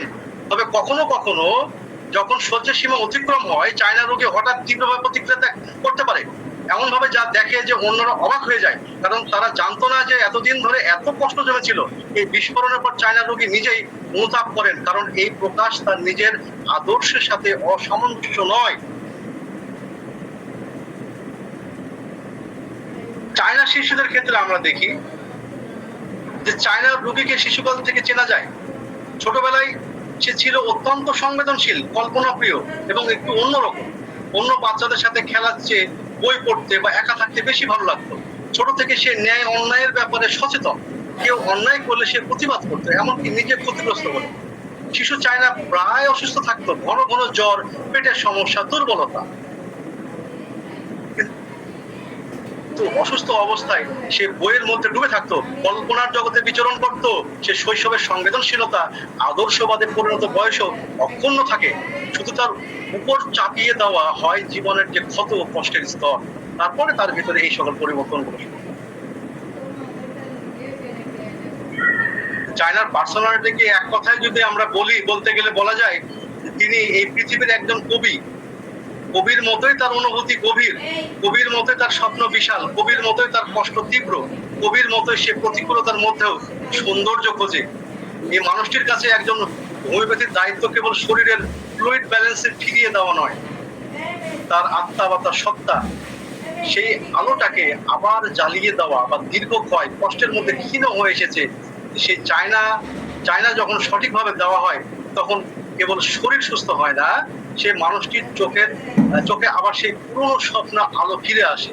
সে আদর্শের আগুন আবার জ্বলে ওঠে এবং সে আবার বিশ্বাস করতে শুরু করে যে পৃথিবীটা সত্যি আরো সুন্দর হতে পারে। আমাদের এই সুন্দর জিনিসটাই আমাদের দিতে হবে, আমাদের এই শিক্ষাটাই নিতে হবে, এই অভিজ্ঞতাটা অর্জন করতে হবে, যা দিয়ে আমরা একটা চায়না রোগীকে চিনবো, তাকে আমরা সেবা করব, তাকে সুস্থ করে তুলবো। আমাদের চায়না প্রেসক্রিপশন করতে হলে আমাদের কিছু মেডিসিনের সঙ্গে পার্থক্য করতেই হয়, কারণ আমাদের প্রবলেম হয়, কারণ কাছাকাছি তো। চায়নার সঙ্গে সবচেয়ে যে বড় প্রবলেমটা হচ্ছে আর্সেনিকের সঙ্গে। দুটোই কিন্তু দুটো মেডিসিনের ভিতরে, চায়না এবং আর্সেনিকের মধ্যে দুটোর ভিতরে দুর্বলতা আছে, অস্থিরতা আছে এবং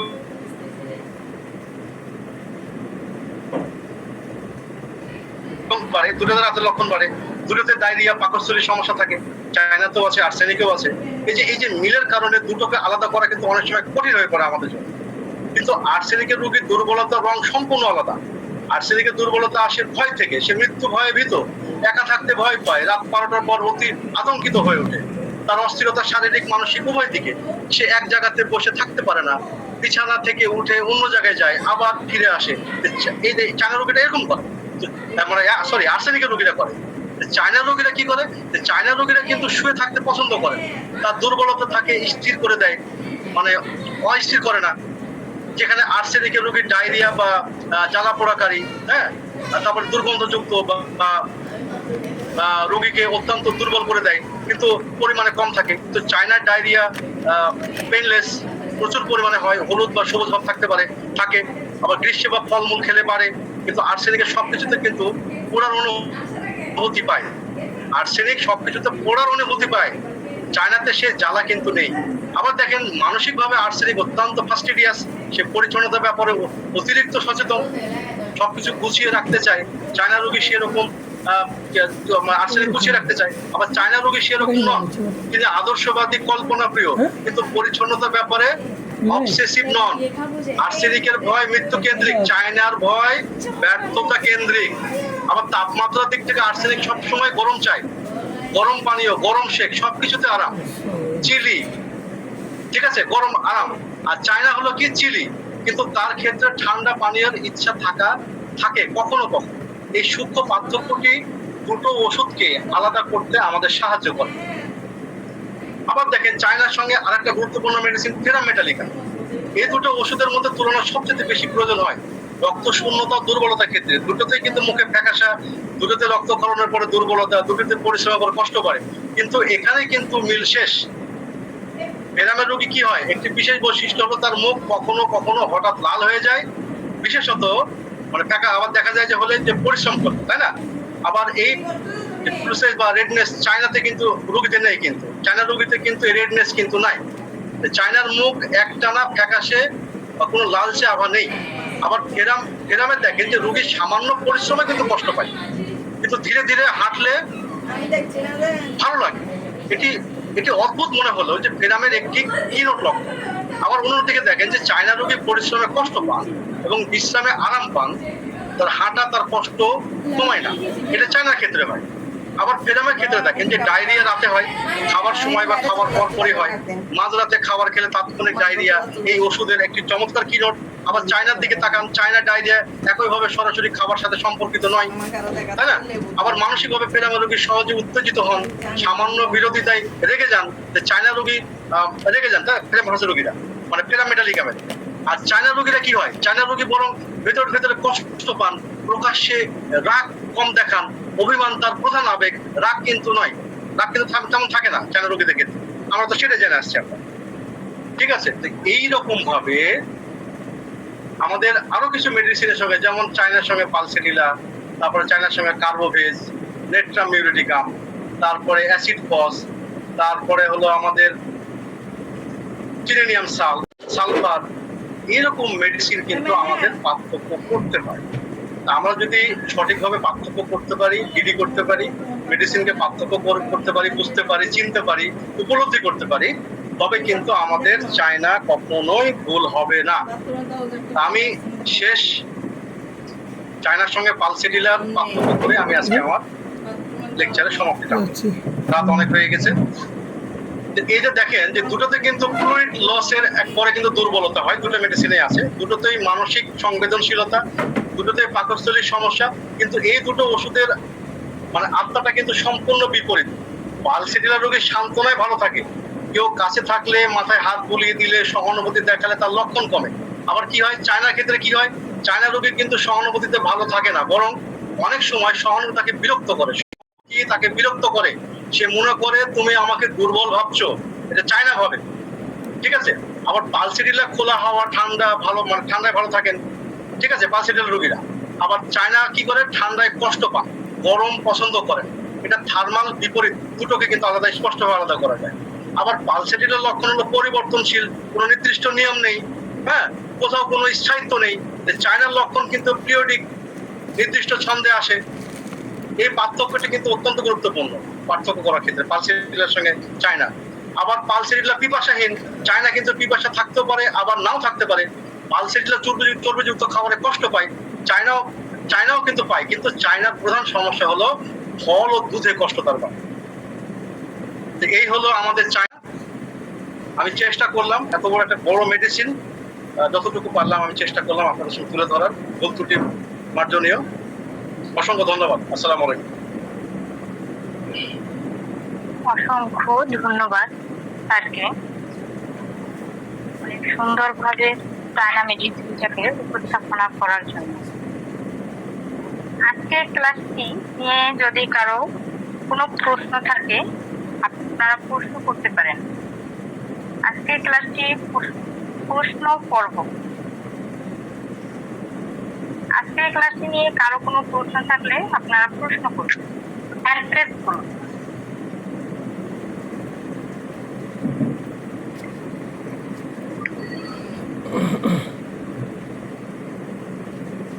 আজকের ক্লাসটি নিয়ে কারো যদি কোনো প্রশ্ন থাকে আপনারা হ্যান্ড প্রেস করুন, না হলে আমরা পর্বে চলে যাব।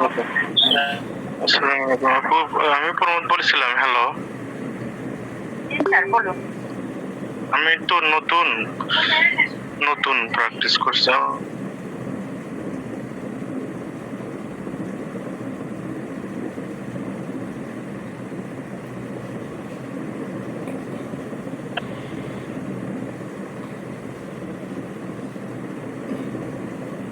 ওনাকে শুনতে পাচ্ছেন?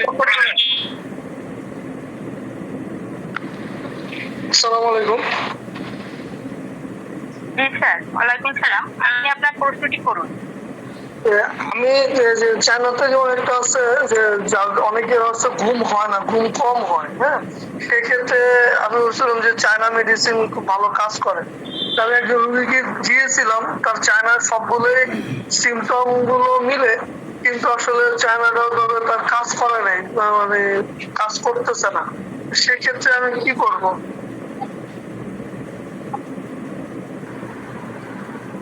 আপনাকে চায়না মিলাতে হলে তার যে মূল যে বৈশিষ্ট্য, মূল যে সত্তাটা, এটার সঙ্গে আপনাকে মিলাতে হবে। আপনাকে আগে দেখতে হবে যে রোগীর যে ভাইটাল ফ্লুইড লস আছে কিনা, তার ইতিহাস আছে কিনা, তার রক্তক্ষরণের ইতিহাস আছে কিনা। আপনাকে সবগুলো পুঙ্খানুপুঙ্খানুভাবে নিয়ে আসতে হবে। কারণ হলো চায়নার রোগীদের যে ভাইটাল ফ্লুইড লস হয়ে যায়, যার কারণে চায়নার রোগীদের এই প্রবলেমগুলো তৈরি হয়। যদি রোগীর মধ্যে যে ভাইটাল ফ্লুইড লসের যদি ইতিহাসই না থাকে, তাহলে আপনি চায়না দিয়ে তো কোনো কাজ হবে না। থেরাপিউটিক সিস্টেমে আপনি চিকিৎসা করলে ওটা কোনো কাজ হবে না। হ্যাঁ, আপনি একটু মিলাবেন। যদি ইতিহাস থাকে, তার সত্তার সঙ্গে যদি মিলে, তার পার্সোনালিটির সঙ্গে যদি মিলে, দেন আপনি মেডিসিন দেন, তখন আপনি কাজ করবেন। এটা হলো মূল বিষয়। ধন্যবাদ। ইতিহাস বলতে বাচ্চার বয়স, বাচ্চা, ছোট বাচ্চা, 4 বছর বয়স, তার অন্যান্য লক্ষণগুলো মিলে সেজন্য দিয়েছিলাম।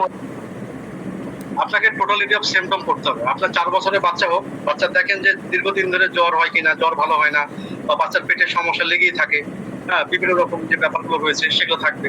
তারপরে বাচ্চা দেখবেন যে বাচ্চা একা একা থাকে কিনা, এই সকল মানসিক লক্ষণগুলো মিলান। কারণ চায়নার ছোট শিশুদের যে মানসিক বৈশিষ্ট্য রয়েছে সেগুলো আপনি মিলান, সেগুলো মিলছে কিনা। তারপরে ফ্যামিলি হিস্ট্রি নেন, হ্যাঁ, এগুলো নেওয়ার পরে আপনি প্রেসক্রিপশন করেন। আপনি যে কয়টা বললেন এই কয়টা সবগুলো মিলে, বাচ্চা যেমন একা একা থাকতে পছন্দ করে, কারো কোলে যায় না, সে একা একা হাঁটে, হ্যাঁ, তার পেটের সমস্যা আছে, তার যে চুলকানি আছে, তারপরে সে মানে একা একা থাকে, প্রায় সময় তার জ্বর হয়, ঠান্ডা লাগে, এই ধরনের সমস্যাগুলো আছে তার। আচ্ছা, যদি এই ধরনের সমস্যাগুলো থেকে থাকে তাহলে অবশ্যই কোনো অবস্ট্রাকল আছে, তার মায়াজামেটিক বাধা রয়েছে। আপনি সেটা উপলব্ধি করেন যে সে তার এখন প্রমিনেন্ট কোনটা চলছে, তার কি সোরিক স্টেজ চলছে, না সাইকোটিক, না টিউবারকুলার। আপনি সেই মায়াজামটা দূর করে ওষুধ দেন, দ্রুত কাজ করেন। ধন্যবাদ। ধন্যবাদ। হ্যান্ড প্রেস করেছেন আব্দুর রহিম স্যার। স্যার আপনি আপনার প্রশ্নটা করুন। স্যার, এই অতীত জীবনে ধরেন 10-15 বছর আগে ভাইটাল ফ্লুইড স্যার লস হয়েছে, হ্যাঁ, ওই রোগীর ক্ষেত্রে স্যার কি দেওয়া যাবে 10-15 বছর আগে ভাইটাল ফ্লুইড অসুস্থ হওয়ার পরে সে অসুস্থ, হ্যাঁ, 10-15 বছর পরে গিয়ে কি স্যার চায়না কাজ করবে নাকি অন্য লেয়ার আসে পড়বে? ওটা তো আসলে রোগীকে সার্বিকভাবে দেখতে হবে যে তার আমাদের চায়নার যে মূল সত্তা, চায়নার যে মূল বৈশিষ্ট্য, সেগুলো সে বহন করছে কিনা। যদি রোগীর মধ্যে আমরা চায়নার সে সত্তাটা পাই, সে পার্সোনালিটি যদি পাই, কাজ কেন করবে না? অবশ্যই কাজ করবে, অবশ্যই কাজ করবে। এটা তো পিওর সায়েন্স, তাই না? আপনি যদি মানে রোগীর সম্পূর্ণ ইতিহাসটা মেলাতে পারেন এবং টোটাল কেস টেকিং করে দেখেন যে রোগীটা ওই রকম বৈশিষ্ট্যের অধিকারী, আপনার এই ওই ভাইটাল ফ্লুইডস ডোজের পর থেকে সে আর ভালো থাকতে পারেনি, সে ভালো হতে পারেনি, তো অবশ্যই ডেফিনেটলি চায়না কাজ করবে, আপনি দিতে পারবেন। কিন্তু ইতিহাস না থাকলে আপনার যদি না থাকে এরকম ধরনের লক্ষণ, যেটা চায়নার মূল সত্তা, সেটা যদি না থাকে তাহলে আপনার চায়না দিয়ে কোনো লাভ নেই, কাজ হবে না। এটা রাইম ভাই বুঝতে পারছেন? পিঙ্কি ম্যাম, জি স্যার বলুন। অনুভূতি থেকে যান। আচ্ছা, আর একজন আছে, আরেকজন হ্যান্ড আপনি হ্যান্ড রেজ করছেন, আপনি আপনার প্রশ্নটি করুন। আসসালামু আলাইকুম। সবগুলো মানসিক লক্ষণ দেখে নিজেকে এখন রোগী মনে হচ্ছে যদিও, তারপরে আমার প্রশ্নটা হচ্ছে স্যার, যখন কোনো রোগী দুর্বল অবস্থায় চিকিৎসকের নিকট আসে তখন কি চায়না দেওয়া যাবে কিনা স্যার? আপনি চায়না তখনই দিতে পারবেন যখন তার সেই রোগ লক্ষণগুলো প্রকাশ পাবে।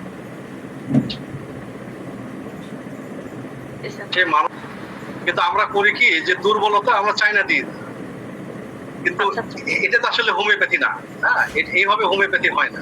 তবে হ্যাঁ, যে আমরা জানি যে চায়না দীর্ঘ রোগ ভোগ বা জ্বরের পরে বা যে কোনো অসুখের পরে যে দুর্বলতা থাকে, সেই দুর্বলতার পরে চায়না অত্যন্ত একটি গুরুত্বপূর্ণ মেডিসিন, যেটা দিলে রোগীরা খুব দ্রুত সেই দুর্বলতা কাটিয়ে ওঠে।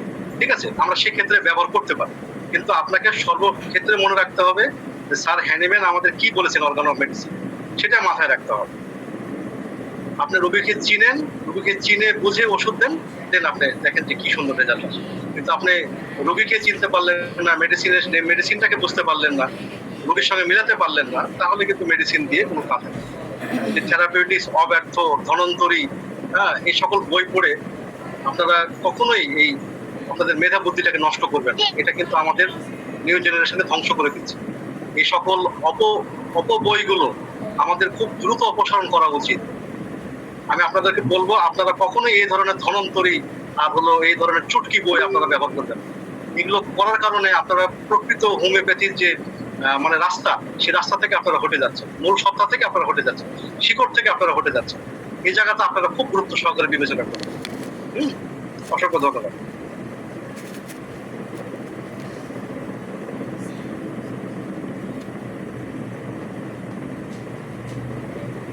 অসংখ্য ধন্যবাদ স্যারকে। এখন আমরা সংযোজন পর্বে চলে যাব। আমরা আর প্রশ্ন নিতে পারছি না। আজকে আমাদের সাথে যুক্ত রয়েছেন দক্ষিণবঙ্গের সুনামধন্য হোমিওপ্যাথি কিংবদন্তি চিকিৎসক, আমাদের সকলের অভিভাবক doctor Ishrat Hossain Lipton sir. স্যারকে শ্রদ্ধা ও অভিনন্দন। স্যার যদি কিছু আমাদের সংযোজন করতেন। আসসালামু আলাইকুম, শুনতে পাচ্ছেন? জি স্যার। তো শুনলাম এতক্ষণ মনোযোগ সহকারে। স্যার আপনি কি শুনতে পাচ্ছেন? জি জি জি, অত্যন্ত মনোযোগ সহকারে শুনলাম। আসলে এই সংযোজন পর্বটা বাদ দেওয়া যায় না ক্লাসটা? এইগুলোর দরকার নাই মনে করি। দেখেন আপনারা চিন্তা করে। স্যার আমি একটু বলি, যদি আমি আপনাদের ছাত্র, আপনাদের সংযোজন থেকে কিন্তু আমি অনেক কিছু শিখতেছি স্যার। আমরা এটা অবশ্যই রাখা উচিত স্যার, আমি মনে করি। ধন্যবাদ স্যার। আচ্ছা, যাই হোক, ওই যে স্যার বলছেন যে মন বুঝে কথা বলতে হবে, স্যার অত্যন্ত চমৎকার আলোচনা করেছেন। আমি আগেই বলিনি, চায়না সবচেয়ে পুরাতন ওষুধ, এবং এই পুরাতন ওষুধটা বুঝতে আমাদের সমস্যা অনেক বেশি। হোমিওপ্যাথির প্রথম ওষুধ চায়না, সো এটা পুরাতন। তো ওই কথার রেশ ধরে আমি বলি, বুঝে শুনে কথা বললে মনের দুয়ার খুলে দিবে চায়না। আমি এরকম একটা আর্টিকেল লিখেছিলাম একবার। বুঝে শুনে কথা বললে বা মন বুঝে কথা বললে মনের দুয়ারটি খুলে দিবে চায়না।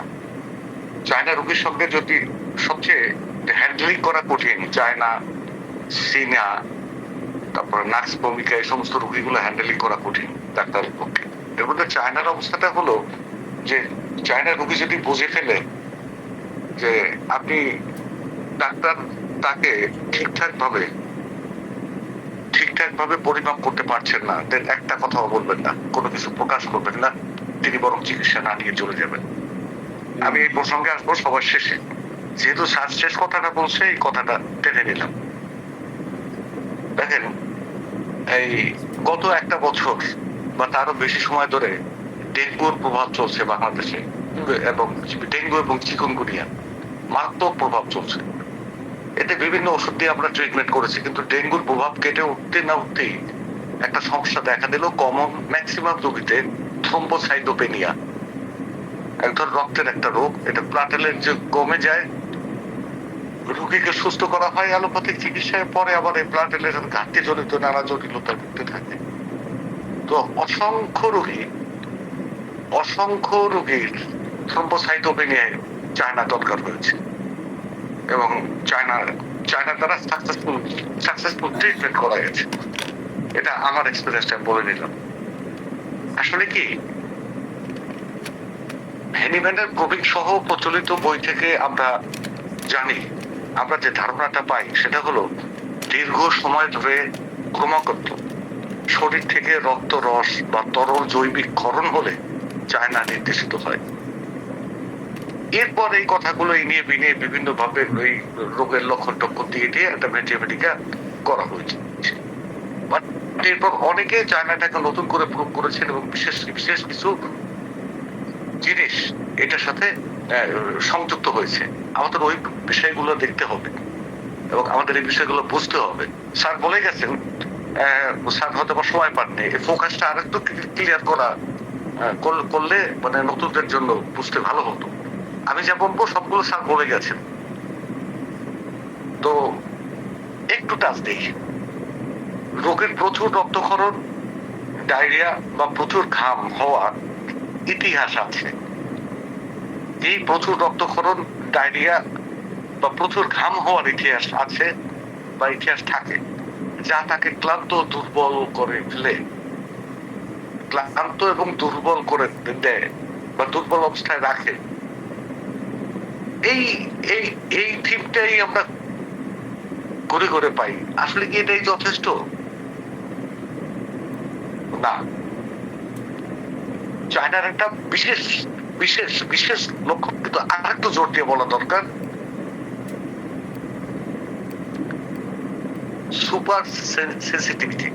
আমরা উদ্ভিদ জগতের যে ওষুধগুলো পাই, প্রত্যেকটার মধ্যে সংবেদনশীলতা আছে, পরিবেশ ইত্যাদি দ্বারা সংবেদনশীলতা আছে। বা অন্যান্য ওয়ার্ল্ডের মানে খনিজ বা প্রাণীজ ওষুধের মধ্যেও বা ওষুধের মধ্যে সংবেদনশীলতা আছে, কিন্তু উদ্ভিদের মধ্যে সংবেদনশীলতাটা বেশি। এর মধ্যে সবচেয়ে সুপার সেন্সিটিভিটি যদি বলি আমরা, সেটা হলো চায়নার ভিতরে। এই সেন্সিটিভিটি বিভিন্ন অ্যাঙ্গেল থেকে এটা টাচ করে লাইকোপোডিয়াকে, লাক্স ভূমিকাকে, নেট্রাপিউটিকাকে। এই চায়নার ক্ষেত্রে অনেক ক্ষেত্রেই আমরা নেট্রাপিউটিকাম ব্যবস্থা দিয়ে বসে থাকি, এটা ভুল করি, অনেকে ভুল করেন, এবং লাক্স ভূমিকা দিয়ে বসে থাকি, এটা ভুল করি। তো এই ব্যবধানটা, এই কন্ট্রাস্টটা আমাদের ক্লিয়ার করতে হবে। এটা আমরা বই মনোযোগ দিয়ে পড়লে বা চায়নার বিষয়টা এবং অন্যান্য ওষুধের বিষয়টা দেখলে আমরা বুঝবো। এখানে আলোচনার বিষয় না, একটু সংযোজন করার এই প্রসঙ্গে আমি বলছি। বিস্তারিত বলতে গেলে অনেক বড় হয়ে যাবে। চায়নার একটা প্রধান বৈশিষ্ট্য হলো দুর্বলতা ও অবসাদ। যে কথা স্যার বলে গেছেন, তরুণ রোগ ভোগ করার পর মারাত্মক অবসাদগ্রস্ততা এবং দুর্বলতা, এটা আমরা তরুণ রোগের ক্ষেত্রে পাই, বা ওই যে রক্ত রস ইত্যাদির ঘাটতির ক্ষেত্রে আমরা তাৎক্ষণিক পাই। এটা হলো একিউট একটা কন্ডিশন, বা একিউট কোনো রোগ ভোগ করার পরে আমরা এই দুর্বলতা এবং অবসাদটা পাই। কিন্তু সব ক্ষেত্রে যে দুর্বলতা অবসাদগ্রস্ততা চায়নায় কাজ করবে এমনটা আমরা পাবো না। যেমন মানে ফ্লু ভাইরাস বা ইনফ্লুয়েঞ্জার পরে দুর্বলতা বা এক জীবন ভিত্তিক দুর্বলতা কাটতে চায়না কাজ করে, স্টামোনিয়াম কাজ করে, অ্যাবোটোনাম কাজ করে, কেলিফসফরিকাম কাজ করে, সেলসিমিয়াম কাজ করে। আর চায়নারই একটা মানে সিস্টার মেডিসিন আছে চিনিনামাস, একটা চমৎকার ওষুধ, এইটা কাজ করে। তো এবং চিনিনামাস এবং চায়নার ক্ষেত্রটা আমাদের ওই সময় একটু নিরূপণ করতে হবে যে মারাত্মক ডায়রিয়া হয়ে গেছে, ভাবছে রোগী বাঁচবে না, কিন্তু লাকিলি বেঁচে গেছে। রোগীর মধ্যে ভীত সন্ত্রস্ত অবস্থা ছিল যে এই ডায়রিয়ার মধ্যে ঠিক না, কিন্তু ডায়রিয়ার পর রোগী আর সেরে উঠছে না। এখানে তো রক্ত রসক্ষরণ হয়েছে, বাট চায়না দিলেন তার দুর্বলতা কাটছে না। এখানে যেহেতু তার রোগীর মৃত্যু ভয়টা প্রকট ছিল অসুস্থ অবস্থায়, দেন আমাদের চিনিনামাসটা চিন্তা করতে হবে। আর্সেনিক এবং চায়নার একটা মিশ্রণ। পুরাতন বা ক্রনিক রোগের ক্ষেত্রে আমরা এই দুর্বলতা এবং অবসাদ এটা পাই না। তাহলে কি ক্রনিক রোগে কি চায়নার ট্রিটমেন্ট হবে না, বা চায়নার কি ক্রনিক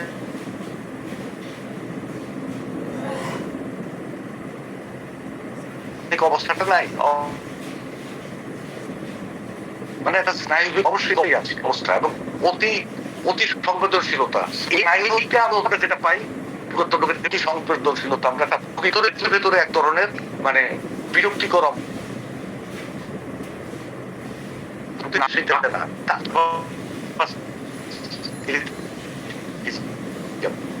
আমরা এটা পাই। রোগীর ভেতর চেয়েও বেশি কিছু মানে পৌঁছিলেন। ওই স্যার একটা কথা বলছে,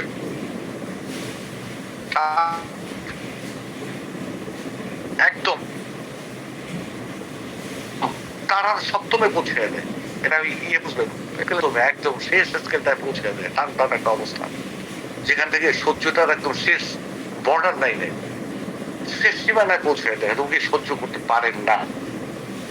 তো এই অবস্থা থেকে তার কি হয়? নোরালজিয়া।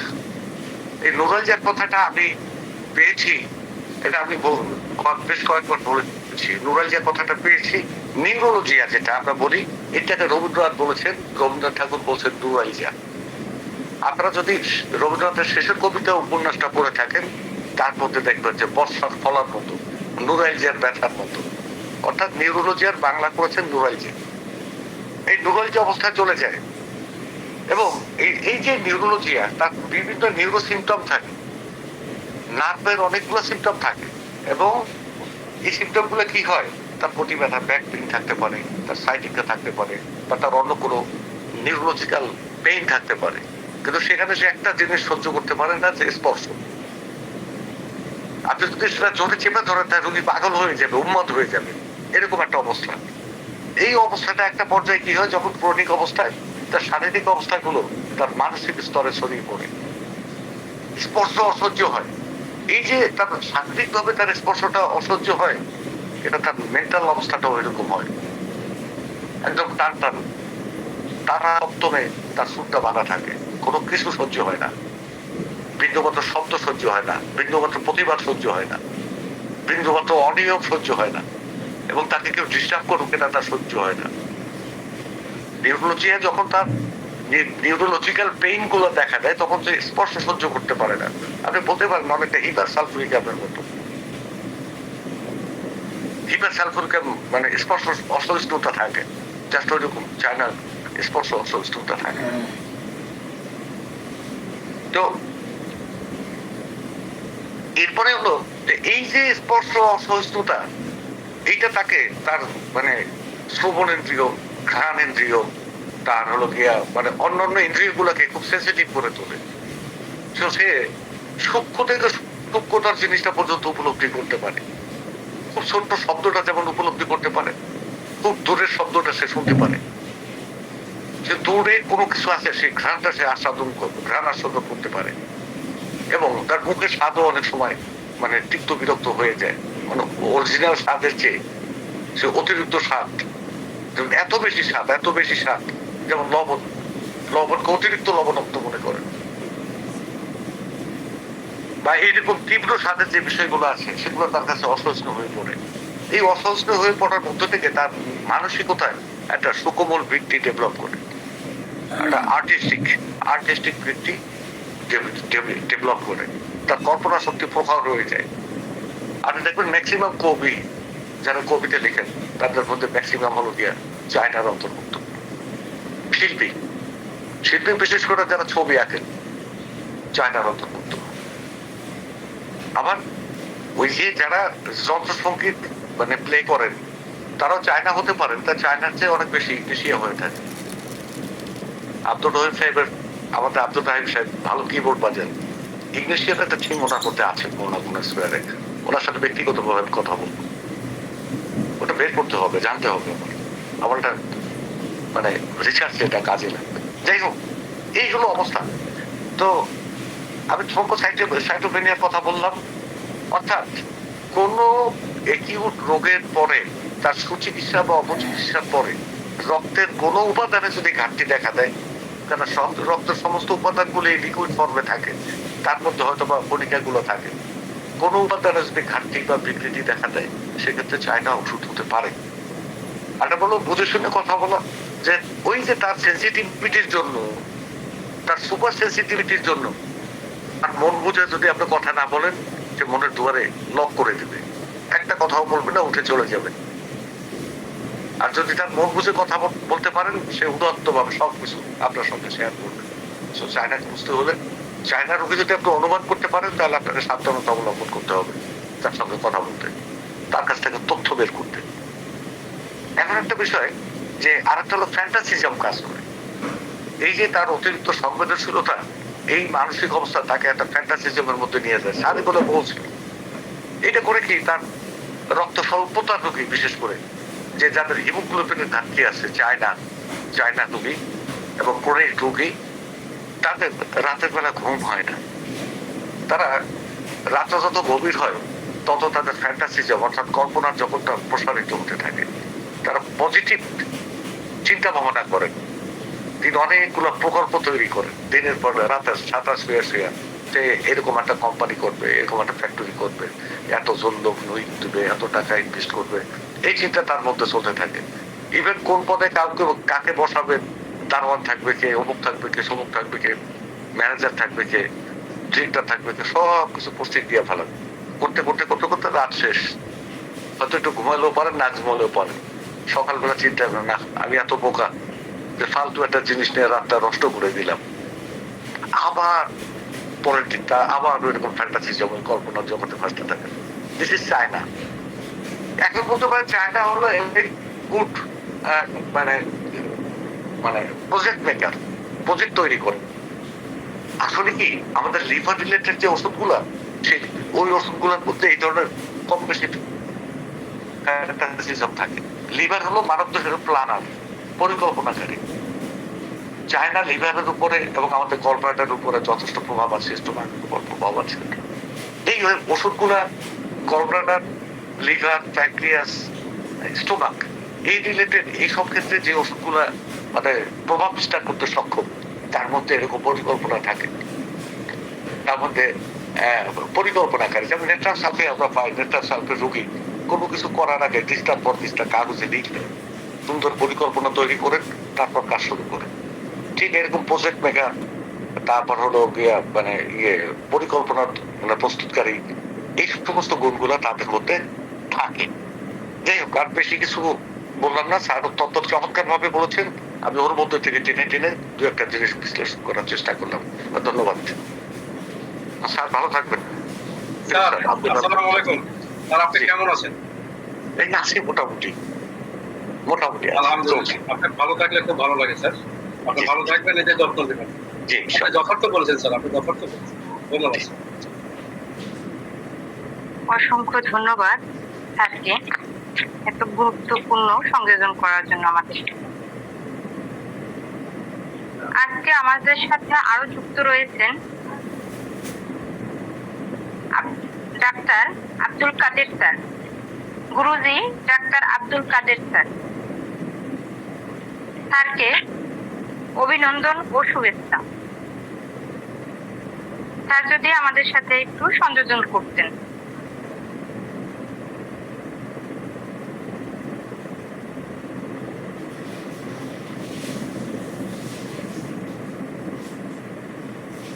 পিঙ্কি ম্যাম, আবার রিপিট করুন, আপনার কথা বোঝা যায়নি।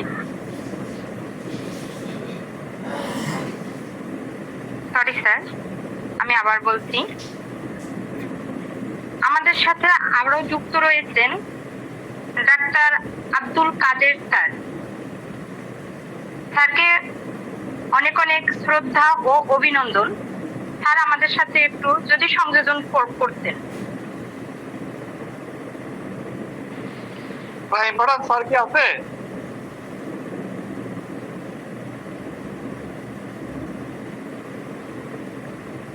স্যার বের হয়ে গেছে। আমার কথা কি বোঝা যায়? জি জি বুঝতে পারছে। আমাদের সাথে আরো সংযুক্ত রয়েছেন ডাক্তার বাবুল আচার্য স্যার। গুরুজি ডাক্তার বাবুল আচার্য স্যার, স্যারকে শ্রদ্ধা ও অভিনন্দন। স্যার যদি আমাদের সাথে সংযোজন পর্বে যুক্ত হন। ধন্যবাদ। এতক্ষণ মনোযোগ সহকারে দুই স্যারের আলোচনা শুনলাম এবং আলোচনা অত্যন্ত প্রাণবন্ত আলোচনা হয়েছে। অনেক রাত হয়েছে, অনেক সকলেরই অনেকটা ধৈর্যচ্যুতি চলে আসছে। আমি এক দুইটা কথা বলে আমার কথা শেষ করব। যে বাচ্চাকে দুধ খাওয়ানোর সময় তার দাঁতের যন্ত্রণা হয়, এটা চায়নার একটা সহযোগী লক্ষণ। আবার হলো সহবাসের পরে তার রাগ বেড়ে যায়, এটাও চায়নার সহযোগী লক্ষণ। দুই তিনটা সহযোগী লক্ষণ বলে আমি কথাটা আলোচনাটা শেষ করব। সহবাসের পরে যাকসা দেখে, কারণ এখানে তার ফ্লুইড লস হয়, তারপর তার দুর্বলতা দেখা দেয়। এছাড়া আমার বিজ্ঞ দুই স্যার যে সুন্দর আলোচনা করেছেন, আলোচনার মধ্যে আর বেশি কিছু সংযোজন করার নাই। আর এখন সংযোজন করা মানে অনেকের বিরক্তির কারণ হয়ে দাঁড়াবে। তো সকলকে আবারও অভিনন্দন জানিয়ে যারা এই পর্যন্ত ক্লাসে আছেন, যুক্ত থাকলে কিছু না কিছু শেখা যায়, আর আমরা শেখার জন্য এখানে বসি। তো সবাই ভালো থাকবেন, ক্লাসটা সুন্দরভাবে চলুক এই প্রত্যাশা রেখে, এবং সবাই ক্লাসে অংশগ্রহণ করবেন এই প্রত্যাশা রেখে আমি আমার কথা শেষ করলাম। ধন্যবাদ সকলকে। অসংখ্য ধন্যবাদ স্যার আপনার মূল্যবান সংযোজন দেওয়ার জন্য। আজকে আমাদের সাথে আরো যুক্ত রয়েছেন ডাক্তার লোকমান হাকিম স্যার। স্যারকে শ্রদ্ধা ও অভিনন্দন। স্যার যদি আমাদের সাথে সংযোজন পর্বে যুক্ত হন। সব গুছিয়ে ফেলো টেবিল থেকে। আসসালামু আলাইকুম ওয়া রাহমাতুল্লাহি ওয়া বারাকাতুহু। ওয়ালাইকুম আসসালাম ওয়া রাহমাতুল্লাহি ওয়া বারাকাতুহু। স্যার শুরু করুন। খুব মনোযোগ সহিত শুনছিলাম, ক্লাসটা খুবই চমৎকার লেগেছে। এতগুলো আলোচনা হওয়ার পরে আর আসলে আলোচনা থাকে না কিছু। স্যার একেবারে সুন্দর করে আলোচনা করছিলেন এবং মনোযোগ সহকারে শুনছিলাম। এটা আসলে মূলত উদ্ভিজ্জ ঔষধ আমাদের ইলেকট্রোলাইট ইমব্যালেন্স হওয়ার যে প্রবণতা, সেখান থেকে আমরা এই পরিত্রাণ পাই। আমার যখন শরীরে ফ্লুইড লস হয়, ইলেকট্রোলাইট ইমব্যালেন্স হয়ে যায়, তখন আমরা শরীর শীর্ণতা হয়, সেখান থেকে নানাবিধ সমস্যা তৈরি হয়। নিদ্রাহীনতা হয়ে যায়, মধ্যরাতে স্বপ্ন দেখে, এলোমেলো স্বপ্ন দেখবে। মূল কারণটা হয়ে গেল হলো তার যেহেতু ফ্লুইড লস হয়ে গেছে। সেখান থেকে আমি যদি ভুল না করি, তার 1790 সালে সম্ভবত স্যার এটা আবিষ্কার করেন। সেখান থেকে আজকে 236 বছর হয়ে গেল যে ওষুধটার বয়স। খুবই চমৎকার একটা ওষুধ, গভীর ক্রিয়াশীল ওষুধ, শীতকাতর ওষুধ, সবগুলো আলোচনা হয়ে আসছে। এত বড় বড় স্যারের আলোচনা হওয়ার পরে আমাদের কিছু থাকে না। আমরা ছাত্র মানুষ, সবসময় ছাত্র থাকতে চাই। ছাত্রের আলোচনা শুনলে আমরা ফুলে ফলে ভরে ওঠে আমাদের মনগুলো। আর 3টে প্রশ্ন ছিল সম্ভবত আজকে। প্রশ্নগুলো হয়তো প্রথম প্রশ্ন যেটা ছিল যে ওই চায়নার বিরুদ্ধে অভিযোগটা মতো আর কি, মানে আমার ব্যক্তিগত অভিযোগ সেটা হলো যে আমি প্রথম প্রশ্নকারী বলছিলেন যে আমার এই লক্ষণে আমি দিচ্ছিলাম কাজ হয়নি। তার মানে হলো আমার অভিযোগটা সরাসরি চায়নার বিরুদ্ধে। এতটা পুরাতন ঔষধ, গভীর ক্রিয়াশীল ঔষধ, যদিও আমরা মজা নিচ্ছি যে চায়নার বিরুদ্ধে অভিযোগটা হওয়ার উচিত নয়। আমার উচিত হলো যে আমার আসলে সঠিক এই কেসটি কিন্তু হচ্ছে কিনা। যদি কেস টেকিংটা সঠিক হয় তাহলে তো চায়না কাজ করবে। আমি যদি অপাত্রে কন্যা দান করি তাহলে আমি ফলাফল পাবো না। আমি বড়দের কাছে দুধ চাইলে পাবো না। তাহলে চায়নার বিরুদ্ধে অভিযোগ আমার করা যাবে না যে আমি এই লক্ষণে আমি চায়না দিয়েছিলাম, আমার কাজ হয় নাই। এটা খুব ব্যথিত করলো আমাকে। তা এটা যদিও আমাদের হয়তো জ্ঞানের সীমাবদ্ধতা আছে, চায়নার লক্ষণগুলো স্যাররা বলছিলেন সুন্দর করে যে এই লক্ষণগুলো খুব গুরুত্ব দিতে হবে, এই লক্ষণগুলো থাকতেই হয়। সেই জায়গাগুলো আমাদের কিন্তু টাচ করলেই হয়ে যায় যে আসলে ওই রোগী কি চায়নার ছিল না অন্য কোনো ওষুধের ছিল। তা আমার ব্যর্থতা আমার যে আমি আসলে চায়নার রোগীকে চায়না দিতে পারি, এই জন্য হয়তো কাজ হয়নি। আমাদের এই ভুলটা থেকে আমরা যদি বেরিয়ে আসি। আর একটি কথা বলে মাঝখানে হঠাৎ করে মনে হলো যে স্যার বলছেন রক্ত শূন্যতার কথাটা আমরা হয়তো পরিহার করবো, রক্ত স্বল্পতার কথাটা আমরা বলবো। ডাক্তার মানুষ, আমরা কখনোই রোগীর সামনে রক্ত শূন্যতার কথাটা বলবো।